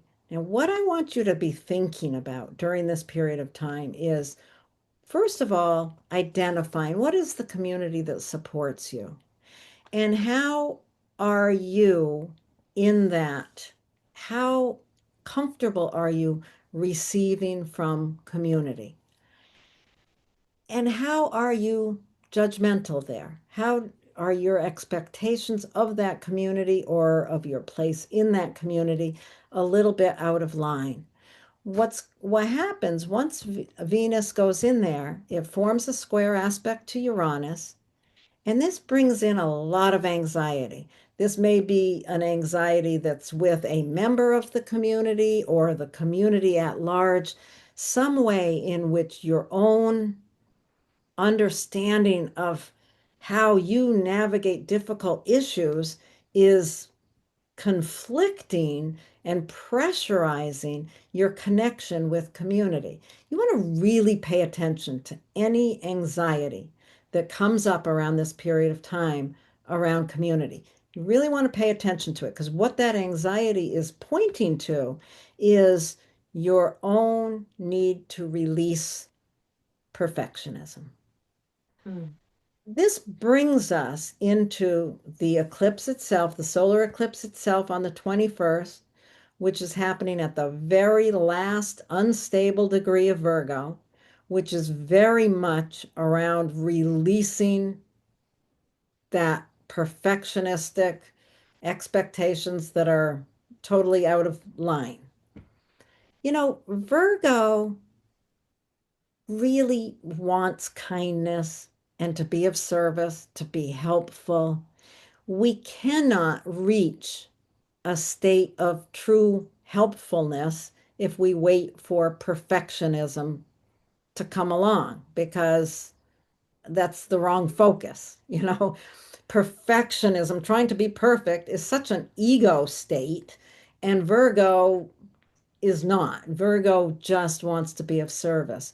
So we have to release these high expectations. And that's a lot of what this stress is pointing us to is this is what needs to be released. Good enough is good enough. Mhm. So then once we've released all that high expectation, we hit the eclipse. And then before we move forward, what do you want to say about that before we move forward, Jenny? I think it's interesting thinking about Uranus is stirring up the pot here, and you're totally right. Like it could be this like the certain individual members that you're not comfortable with in community. That could be one thing.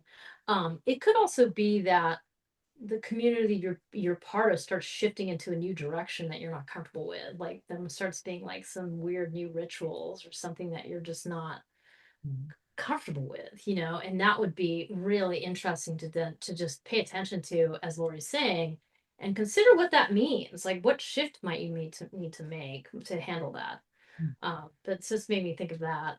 And and this is, you want to think of this as like the tools that you have as you go into the eclipse. You have this tool around this curiosity about anxiety, this recognition that you might need to release some perfectionistic tendencies, and that your expectations might just be too high of the people around you. You might really be just holding this thing up, and it's just not really serving you or anyone else. So the tool is about how do you release that, so that as you navigate the big pivot of the solar eclipse, that you're going into it with this greater degree of understanding. And then it is going to create this sextile to Mars, and because Mars goes into Scorpio. So there's a really nice little exchange there where Venus and Virgo and Mars and Scorpio, they have a connection. They're both yin signs. They both have an ability to self-reflect. And Venus is very eager to share its lessons that it's just learned, with Mars, especially because Mars is in the very powerful first house. So anyway, I'm going on. Yeah. Well, yeah, once Mars steps into that first house, that's a real shift for people with Scorpio rising. That's bringing that incredibly powerful Mars right into the personality. Mars rules Scorpio. It's very happy there. It really, yeah, yeah, it's very happy there. It's very active there. It wants to take action. It wants to take action on the personality. It does, yeah, Mars in Scorpio is like take no prisoners, just get it done. And, Yeah. once it moves in there, it forms a square aspect to Pluto, which is a very difficult statement, is a very difficult, these are both the malefic planets, in traditional astrology, they're called malefics. So there's a lot here about control and internalized anger. Mm. So, Hmm. whereas before the eclipse, you want to really make sure you were paying attention to anxiety or over the top excitement. Here, after the eclipse, you're going to really be paying attention to issues of control, issues of anger, and really figuring out how to manage them. Not how to control them, but how to manage them. You don't want to take action off the table. It's a square. An action has to happen, but it's got to be done with the kindness that Venus just passed off to Mars in mind. It Mm. has to incorporate kindness and helpfulness for others while it is in this incredibly dynamic period of time. I think of this, just attached to the political world we're in, the actions people have to be taking right now. And to just take action out of anger is, yeah, just turns into war. But if action, that same kind of action can be taken with the service of others in mind, then something good can happen from it. Square aspects are not negative. They're hard, they're work, they require action. But if the right attitudes are brought to the table, things can be done. I mean, Mars moving into your first house is very powerful. And I think that, one of the questions here for each of you who has Scorpio rising is to think about how well you handle that Scorpio energy. Because Scorpio, it can be completely, it can just obliterate, it can just say, I'm wounded and I'm going to obliterate what's around me.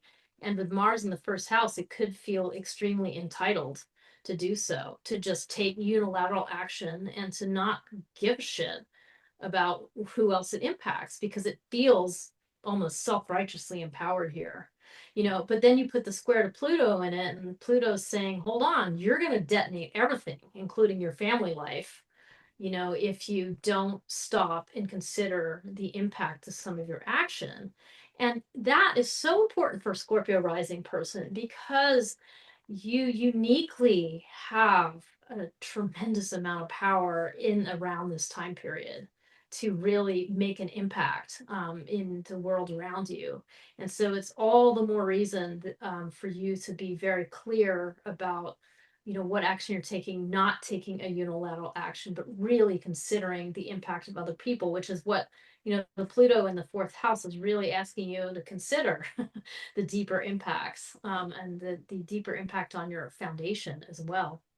So I think that that's the keynote here, and it's just, I mean, it's going to be very difficult for Venus to be in square with Uranus, but there's such good information coming out of it. There's such a good understanding of, oh, I'm really holding this unrealistic expectation over here. I need to release that so that I can understand how to be more kind, to be a little less obsessive. Mars and Scorpio could be very obsessive, and just like make a little space there so that a positive and highly impactful decision can be made. And that's the action that must be taken. So, and I think, and again, it's an eclipse. So we're talking about not just this one period of time, but it's going to have a cascade effect for at least the next 6 months. So this is a very potent time, and one to be handled with care, but one to be handled with intention and deliberation behind it. So Yeah, the yeah, action that you're taking has the community's support as well. yeah.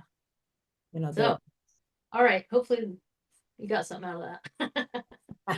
All right, let's move on to those of you with Sagittarius rising. Okay, with Sagittarius rising, we're talking about the month of September. For the first part of the month, the sun is in Virgo.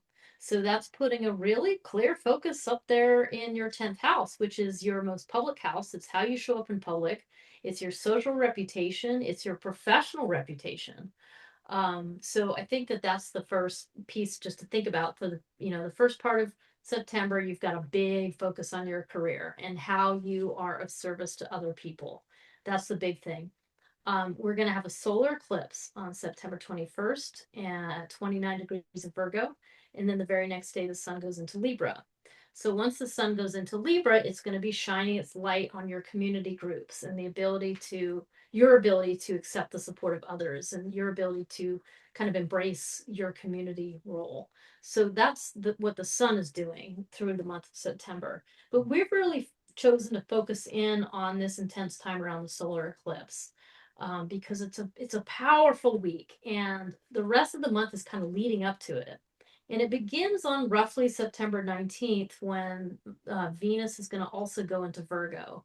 And so it's going to bring your sense of your values and the things that you care about also into your 10th house. So it's joining the sun and bringing in just this idea of like, how are you of service through your work life? So that's what Venus is doing. It's kind of bringing in relationships and these other things. However, it's also going to be squaring Uranus as soon as it does that. And that just really brings in this intensity. And you can almost, I mean, I can almost feel this as like an anxiety that's going to come in, a sort of pervasive anxiety around, am I doing the right thing? Am I doing enough? Is this good enough? And with Uranus in your seventh house, it might be questions like, how does my partner perceive all this? How do my partners in life value what I'm trying to do in my most public space? So there's some real tension here between the way you think of yourself contributing through your 10th house and whatever it is that's going on, some kind of wake up or change that's happening to do with partners in life. So there's a big tension between these two things. And the real question you want to ask yourself is, am I being a perfectionist? Am I expecting too much of what I can get done in my professional space or my most public space? Am I being unrealistic up against whatever's happening either to my partnerships, to my partner? And again, this can be a marriage or a business partner or other types of partners. But that's where the real question is. And that's what is leading you into the solar eclipse, which simply represents a pivot point. Mhm. So, Laurie, what do you have to say about that Venus Uranus business?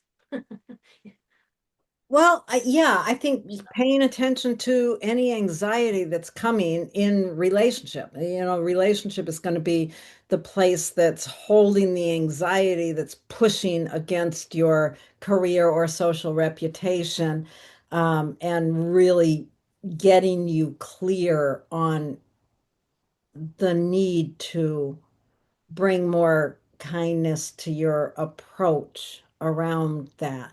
Your relationships have probably been changing a lot in relatively recent time. Yeah. And there's ways in which you may be really stumbling against feeling like your partner's being judgmental around your career. That's kind of what it feels like to me. Like, Hmm. but you want to pay attention to what they're seeing. They might be seeing something about your approach to your career that you haven't seen around your own tendencies toward wanting things to be perfect and all of that. So, yeah, that's very much, the process of preparing for this pivot point of the eclipse. And then following that, we go into the next step, which is Mars heads into Scorpio, which we have a little problem in the graphic here, but those mistakes sometimes happen. There is because Mars has actually moved into your 12th house. And I think Jenny's going to draw something on there. Right. Okay, here we go.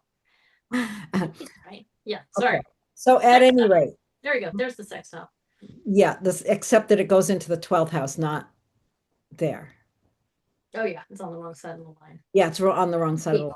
Yeah. So Mars actually moves into your 12th house Hmm. on whatever the date is there. Mars goes into Scorpio. It's on What? the 22nd.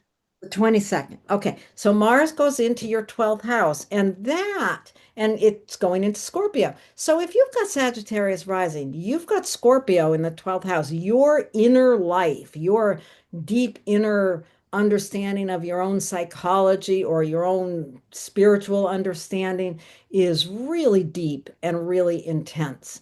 And at this point, there is a profound activity in that area. Something is really getting stirred up deep inside of you. And you might all of a sudden notice yourself feeling a lot of anger or a lot of um, desire to get in there and control your own mind. But you really want to pay attention to because what happens here is Venus in this little sextile aspect to Mars, just as Mars moves in there, Venus sextiles it, and that's a really positive association. That is an opportunity.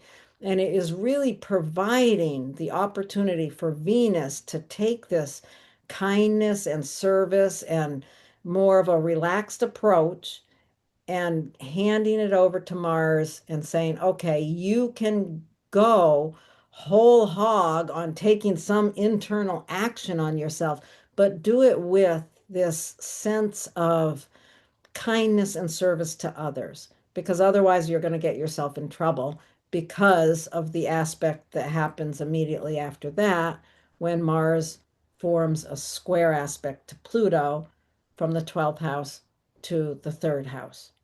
So, there's going to be a lot of pressure. And this is a very strong pressure here, Mars square Pluto.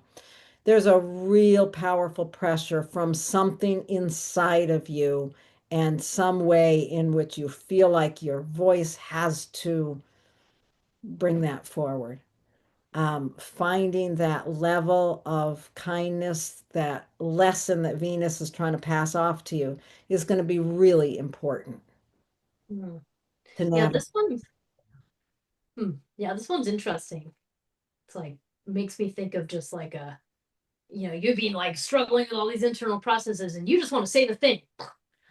You just want to say, I've learned this, therefore you need to learn this too. Maybe it's to a sibling or a neighbor or something. Uh, Yeah.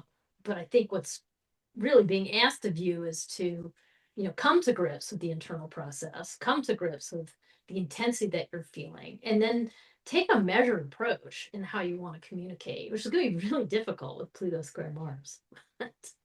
Yeah. Yeah. And if this storyline for you really involves siblings, neighbors, pay attention. Pay attention to your own, yeah, where you're heated up. Yeah.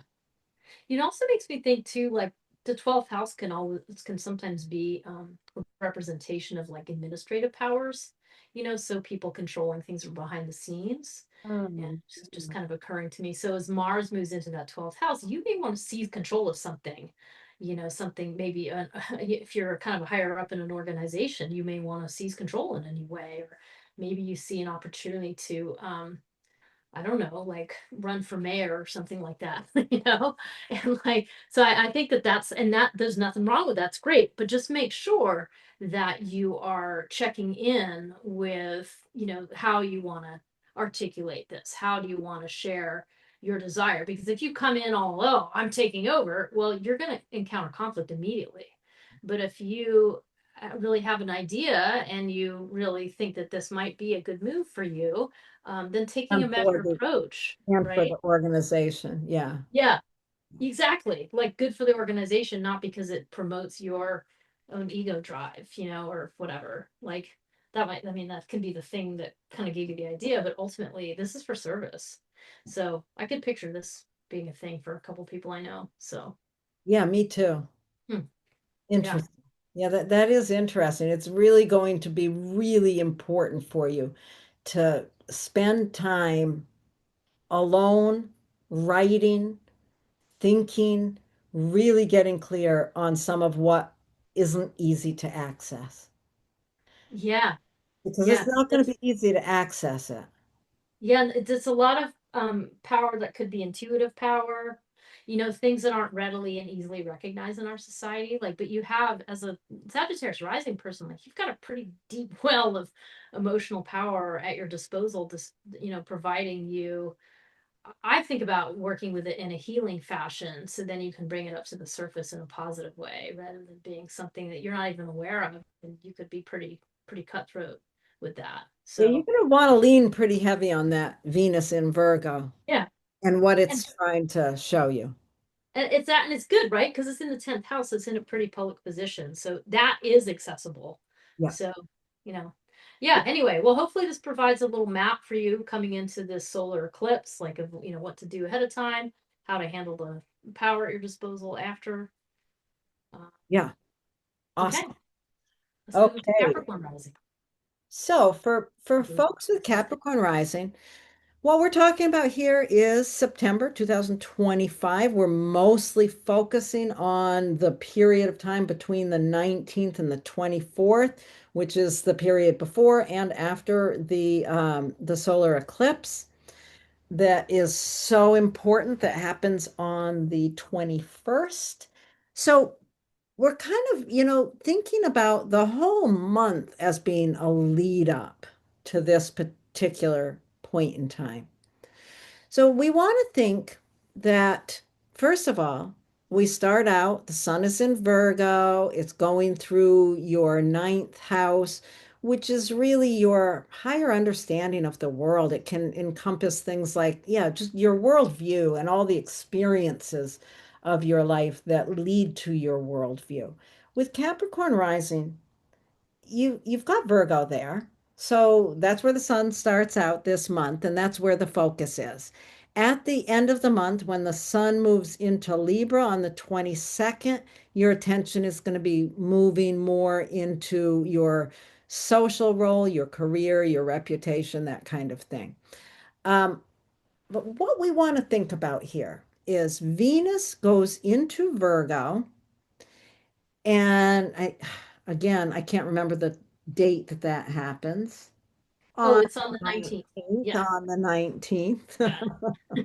My brain is getting fuzzy. So on the 19th, Venus goes into Virgo, joins the sun there, and Venus really represents our values. So you want to really be thinking about, you will be thinking about your values of higher understanding. Yeah, this could be around politics, even religion, all of these kind of things, teaching.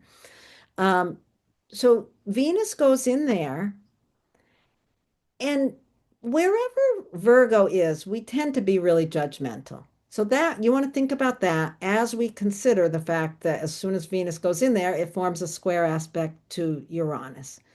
This brings in a lot of anxiety. It can bring in a lot of excitement, but basically it's going to be excitement tinged with a lot of yeah, fear, dread, maybe anxiety, whatever. This is really a point of, it's very necessary for you to pay attention to any anxiety that comes up because that anxiety is really teaching you something. It's really pointing out the area where you tend to be really perfectionistic, really over the top judgmental of yourself. Thinking about that, let's see, the anxiety is coming from your day-to-day routines and it's pushing on what you believe. So, Mhm. what are your values? What are your values in terms of your higher understanding of education and all of those things. How are you overly judgmental in that manner? I don't know. If you're a teacher, are you really judgmental around your students? Are you really judgmental around your own ability to learn? There's many ways that that could play out, but this is really pushing you to an understanding that wherever Virgo is, you can find a level of kindness and service. You really need to be being helpful to other people with your worldview. And that's what you're learning through this anxiety. Oh, I feel like I just threw out a whole word salad there. Now, maybe you could make it clearer. Well, I was just thinking when you're talking about this idea of being a teacher and kind of being doubtful about whatever you have to offer, it's like, well, Uranus going into Gemini in your sixth house could be that technology is feeling beyond your capacity. That's You're being expected to, take on and the kids, let's say you're teaching school age children, they know way more than you do about the technology. And like you could be feeling super tanked and over the top with that, that's perfect. and just I don't know. That's what popped into my mind. Well, that makes so much sense. Yeah. It's like, Like, yeah, bringing technology in with that Uranus, the anxiety, you know, I with Uranus having recently moved into Gemini, none of us can miss how fast technology is moving. yeah. That could be a lot of what this tension is. Yeah. And the solution in quotes to that tension is to remember that one of your jobs as a teacher, let's say in the scenario, is this that you are teaching kindness and care for each other is timeless and has nothing to do with technology. And so I think that like in terms of you're here to offer that. You have so much to offer. So that's just one example of how this could be used. But I think that the important takeaway, no matter what is going on in your life, is just that you are here to cultivate kindness, to put some consideration and thoughtfulness into the mix that Virgo represents. Think about your role in being of service to other people, and that's what you're doing. And so not getting caught up in the mental anxiety of like I don't know that I'm not good enough, I don't have whatever to offer, or if you're projecting in a more negative way of like, having judgments about whoever your students might be. So I think that seems to ring true, huh? Yeah, I think so. So, that's kind of the work before the eclipse is really just getting clear and stabilizing your own values around kindness and using the anxiety that you're experiencing as a way to see where your perfectionism is not being helpful and to really bring that kindness and service into your values. Then we get into the eclipse itself, which happens right at 29 degrees of Virgo, which is a very unstable degree. This is, we are going to be making another video about the eclipses themselves. So, you can listen to those when they come out. But this is really just a pivot point after which we want to see what the steps outside of that, beyond that pivot, what happens next, because this is such a powerful little moment in time. So, what happens next is that Mars moves into Scorpio. The graphic has it in the wrong spot. It should be there where the arrow is. So that's where Mars is moving into Scorpio. Mars in Scorpio is so strong. Mars rules Scorpio. It's very happy to be there and very ready to take action and move forward and get something done. If you've got Capricorn rising, Scorpio is in your 11th house. So you approach community and how and where you receive support from others. You approach that area of life with a lot of intensity. And now, as Mars moves in there, it's like, okay, you want to take some action, move something forward in the way of community or groups or somehow yeah, groups, communities that support you. You want to take some big action there. You're about ready to take some big action there, and all of a sudden, Mars forms a square aspect to Pluto. This is a really difficult aspect, and this is a really important one to pay attention to because we want to make sure we don't overreact with this. And the key comes from the gift that Venus offers Mars. Once Mars moves into Scorpio, before it even hits Pluto, it's got this sextile aspect that it makes between Venus and Mars. So, what Venus has learned about calming down its overly judgmental voice, it's offering that gift to Mars. It's saying, "Hey, Mars, I've just learned that I can be really kind and that good enough is good enough. Things don't have to be perfect. We just have to be of service and be kind, and you can lean on me to help you with that." That's sort of what this storyline is. You can lean on me to help you with that. And now you're confronting Pluto. You're confronting this big stress rather than going off at the handle and exploding in some deep internal way with Mars and Scorpio. You can take an action that's going to make a difference. The, the square aspect between Mars and Pluto demands an action, but it does not demand a horrible action, it demands an action. Mars can use the gifts of Venus right now because of that sextile aspect to support its working with the power dynamic of Pluto in a much healthier way. Yeah, and I mean, really, Mars moving into the 11th house. I mean, gosh, there's just a lot of power in that. I mean, again, Mars is very happy in Scorpio. And so it's a very actionable thing. And it really leads into this like, okay, I got to take action in my community. It's time to like instigate something or get something going. And that's really good. There's nothing wrong with that in and of itself. It's just that with the square to Pluto, you've got to kind of question the reasons behind whatever it is you want to start. Are you trying to start something because you have some insecurities, because you feel ineffectual and you're trying to just like, just do something to make yourself feel better, or are you doing something for your own personal financial gain? Like those would be things that we're not really looking forward in this crazy time that we're in. We're in a time of really connecting with community, with finding out who our community is around us, with supporting each other, with figuring out how to resist the changes that are happening politically and globally, and come together. So really the danger in here is to do things just your own gain.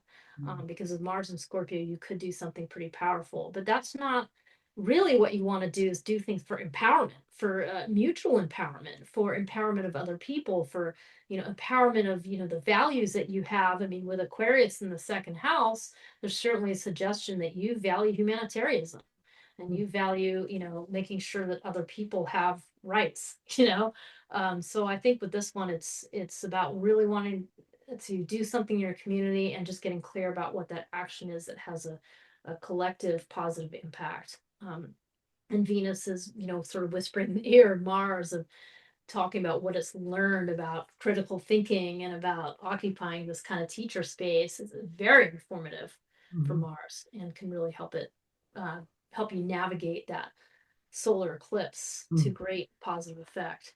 Mm. So, yeah. Anything else, Lori? I don't think so. I think I'm ready to move on. Okay. Aquarius. Okay, so those of you with Aquarius rising this September month of astrology is really lighting up. Well, it starts by lighting up your eighth house with the sun in Virgo. It's really illuminating the eighth house, which is the place where you, guess what? Learn how to set boundaries. So the sun in Virgo is really showing you how skilled are you at setting helpful boundaries? Are those boundaries for, being kinder, being of service to other people, or are they in place because of fear around perfectionism and around, being found out because you're not perfect, like those kinds of things. So that's where the sun is really lighting up the chart in the first part. Once the sun moves into Libra on September 22nd, it's bringing its it's light into your house of wisdom, your house of your worldview, the place where you hopefully are thinking critically about things around you. And in order to get from Virgo to Libra, the sun is going to be going through a solar eclipse, Mhm. which you can just think of as a big pivot point in your life, a pivot point that has to do with the skillful setting of boundaries in order to have relationships that are more balanced. So that's kind of what the sun is doing. Now, we've really chosen to focus in on this time from September 19th to the 24th, because Venus is going into Virgo on the 19th. So Venus is joining the sun in the Virgo focus of like figuring out, kind of analyzing, like, where am I overdoing, my need to be perfect? Where am I really trying to be helpful to other people, and where am I not? So it's bringing those questions, especially because it immediately squares Uranus as soon as it goes into Virgo, which puts a lot of pressure on Virgo. It's really putting there's a pressure here between, the way you think that you give of yourself, the way you think you give love, and like, what impact does it have on other people? And there's some judgments that could be getting in the way of your ability to set the healthy boundaries that you need to set. So this is something there. We've been kind of talking about this as, using the anxiety that gets generated from this as a signpost, like kind of tuning into the anxiety and asking where it's coming from, and taking a good hard look at it and just trying to have some greater self-understanding about what is being triggered in you, that has to do with the way you handle your relationships with other people. So I think that's kind of it in a nutshell. Like, as we go into the eclipse, you're really going in with that question mark and about really trying to release that desire for everything to be a certain way. Yeah. So I think that's the first part of it. Yeah, Do you? I Yeah. just thinking about that eighth house and those layers of relationships that are involved there and how that judgment, the tendency toward judgmentalness or high expectations, that can come in a lot of different ways. I guess I just wanted to mention, shared resources is a big area that can be an issue here. If you're dealing with people at the end of life, and if you're dealing with people that you share money with, those are real areas where it's really important that you learn um, to be on the kinder side, a little lighter, a little looser, not to have expectations that everything be perfect. Hmm. Yeah. No, so that's kind of the front side going into the eclipse. And then what's going to happen is Mars, which I managed to put in the wrong place in a couple of these, but anyway, Mars is going to go into Scorpio, and your 10th house. And, this really has a pretty dramatic effect. I mean, this is bringing a good deal of power into that very public 10th house that you have up there. So this could be something that has to do with your profession or your social reputation, where you feel a great deal of energy coming in here, and you may feel galvanized to take even a fairly extreme or quite passionate action, to do with your 10th house. And I think the question here is, wow, that could be a lot, because it's really showing up in public. So just be warned that, the action that you take here, it is public. Mm. And part of the warning is that Mars, as soon as it goes into Scorpio, it's going to square Pluto, which you pretty much can't get any more intense than that. So it's really bringing into play, I don't know, almost like a power play. Like, you want to be careful of like whatever action you are taking, that it's not just this sort of a gratuitous power play that you're doing for your own, I don't know, your own beliefs or self-righteousness. Like, you really want to make sure that if you thread the needle and you figure out how to take this action, for good, you're really going to be empowered to do something that's very public, that is for benefit of the collective, where Pluto is in your first house. It's really going to bring in this idea of, you're not just empowering yourself, you're empowering yourself to the benefit of other people. I mean, that's really what Pluto in the first house suggests. So there's something in that. I mean, having those two in your 10th and first house this is a very, very, very important time for Aquarius rising. And part of the equation, what we're trying to get across here, is that Venus, the process that Venus goes through, it's learning this idea of having to release judgment and be kinder to self and release all these, these overly perfectionistic attitudes. Venus is taking those lessons and passing them off to Mars because they're in a sextile. Mars can receive what it is that Venus is trying to tell it. And in this case, Venus is saying, hey, you need to soften the edges here. Like, you need to make sure that you have a greater understanding of your impact on other people, which is, Venus in the eighth house. So as Mars makes this very strong and public move, it's being informed by, I mean, quite honestly, the vulnerable, the folks that may stand to suffer under, an overaction in the 10th house. So it's really kind of bringing in a tenderness and a kindness, which is super important. Yeah, it really is. It's bringing in the softer side of deep levels of other people. It's really bringing in humanity is what it's bringing in. It's bringing in, yeah, you've got to take these actions. It's a square. A square always demands that an action be taken.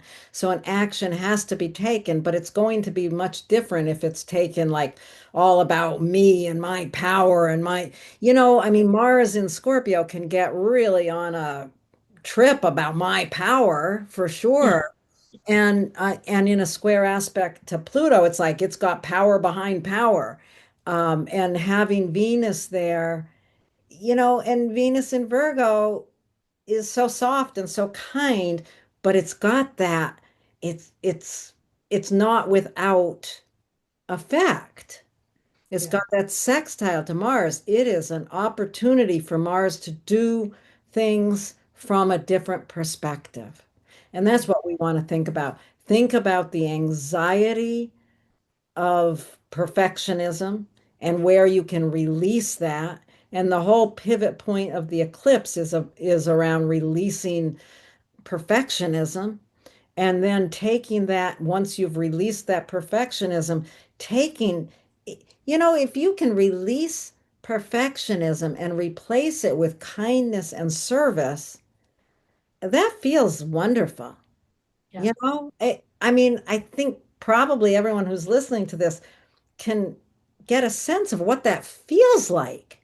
And if you can bring that and hand it off to Mars, who's all worked up, but because of the sextile, Mars is willing and able to grab hold of that and use it to take the action that's really necessary. Yeah. That, folks, is how to navigate the solar eclipse. Yeah. So, okay. That's Um, what we should name this video, how to navigate the solar eclipse rather than September. But that's what September is all about. So I think it's okay. yeah. All right. So let's move on to Pisces rising.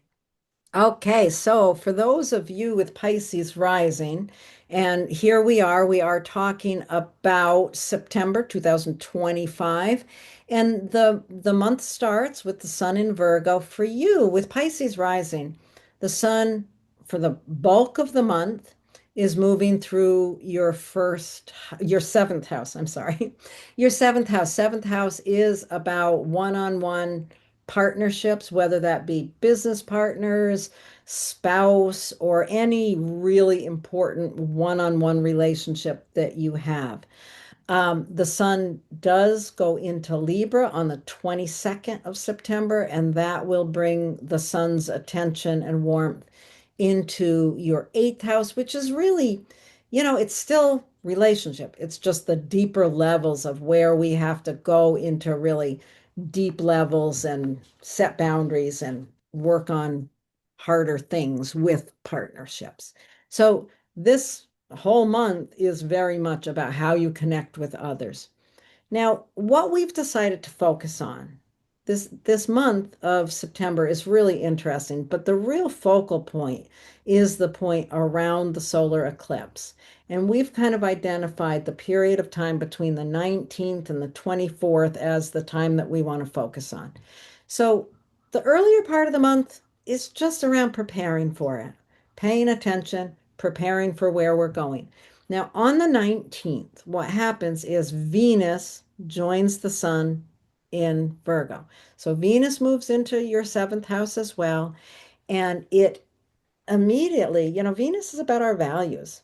So it's really asking us to look at what are our values in partnership? What do we value in how we interact with a partner, in a partnership, in a partner? What do we value? And people with Pisces rising can have very high expectations on their partnerships. With Virgo, there, wherever Virgo is, we tend to, get pretty wrapped up in perfectionism. So we want to think about that. And right as soon as Venus moves in there, she forms a square aspect to Uranus, which is down in your fourth house. So that creates a lot of tension. And the tension is somehow involved in your home life or your family, some way that home and family is in a conflict or in a bit of a struggle with how you view yourself in relationship or who you're in relationship with, however it might play out. What you want to do here is really pay attention to the anxiety. Because that anxiety is going to really point out to you where your expectations are not appropriate, where they're a little bit over the top, where you expect your partner to be perfect, or where you expect yourself to be perfect in a relationship. So you really want to think about that and allow yourself to use that information to release these high expectations. Mm. This leads us right into the eclipse, which happens at 29 degrees Virgo, which is an unstable degree, but this is a south node solar eclipse. It is about an area where we need to be releasing something. We are releasing this perfectionism. And for you with Pisces rising, that perfectionism shows up around partnership. So you're paying attention to the anxiety to really notice the perfectionism that you have to release. In releasing that perfectionism, you're picking up kindness, you're picking up service. What do you have to add? But just the idea that, Uranus down in your fourth house, it could represent very old subconscious patterns about what your expectations around family, and that could be the thing that's causing you to have this perfect ideal of your relationship. And so the actual work may be around you waking up to something to do with your upbringing, which is a fourth house issue, or something to do with family of origin, which could be really placing this, these ideals that you're not even aware of, on the relationship. So that's not necessarily the only source, but it definitely brought up an idea of that. Of course, it could be home renovations or things like that in a more kind of mundane, practical level. But anyway, I think that's Or it part of could be it could be bigger social issues like the homeland, what you were yeah. raised to believe. Right. I know, right. Totally. The motherland and well, there's a Right. lot of stuff going on like that for the US right now. Yeah. Anyway. So yeah, anyway, so I think but the tool here, the thing we're looking at is where can you identify expectations that are way too high and bring them down to reality, and where can you release the harsh edges of judgment that Virgo out of balance can be. So that's kind of the question, and you want to kind of navigate that as you go into the solar eclipse, because that's going to be part of the pivot point at that solar eclipse, before the sun moves into Libra. So it's really just giving you some tools to work with, and bearing in mind that anxiety can be something that really gives you some clues as to what's going on. If you feel anxious, stop and let yourself examine where and why. So I think that's part of it. Yeah, and then after the eclipse, we come into the next step. What do we do on the other side of it? Well, on the other side of it, Mars goes right into Scorpio, where it is very much at home. Mars rules Scorpio and is, yeah, very ready to take action. Now, this is putting Mars into your ninth house, which is your really your higher understanding of the world. It can involve things like travel and education, teachers, other cultures. But there's some way when Mars goes in there, you are ready to take some action. Right in this period of time, with Mars going into Scorpio, Venus just going into Virgo, there's okay, let's look at the square first. Let's look at the square first. Mars goes into Scorpio and it squares Pluto. So this tells us that right on the other side of this eclipse, we've got this other big, very dramatic, strong struggle. This, a square aspect demands action. It really is a stressful aspect, and these are probably the two most difficult planets. There's a lot of power dynamics here. There's a lot of struggle here. So the struggle is somehow in the actions you want to take around your worldview and this old storyline that's in your unconscious as well. So there's a bit of a problem here. Are you gonna, blow up a building? Well, let's hope not. So you want to look at how to manage this challenge. And this gets us into a little aspect that happens between Venus and Mars, a sextile aspect that really allows Venus to influence Mars, which is kind of interesting way to think about it. A sextile aspect always brings an opportunity.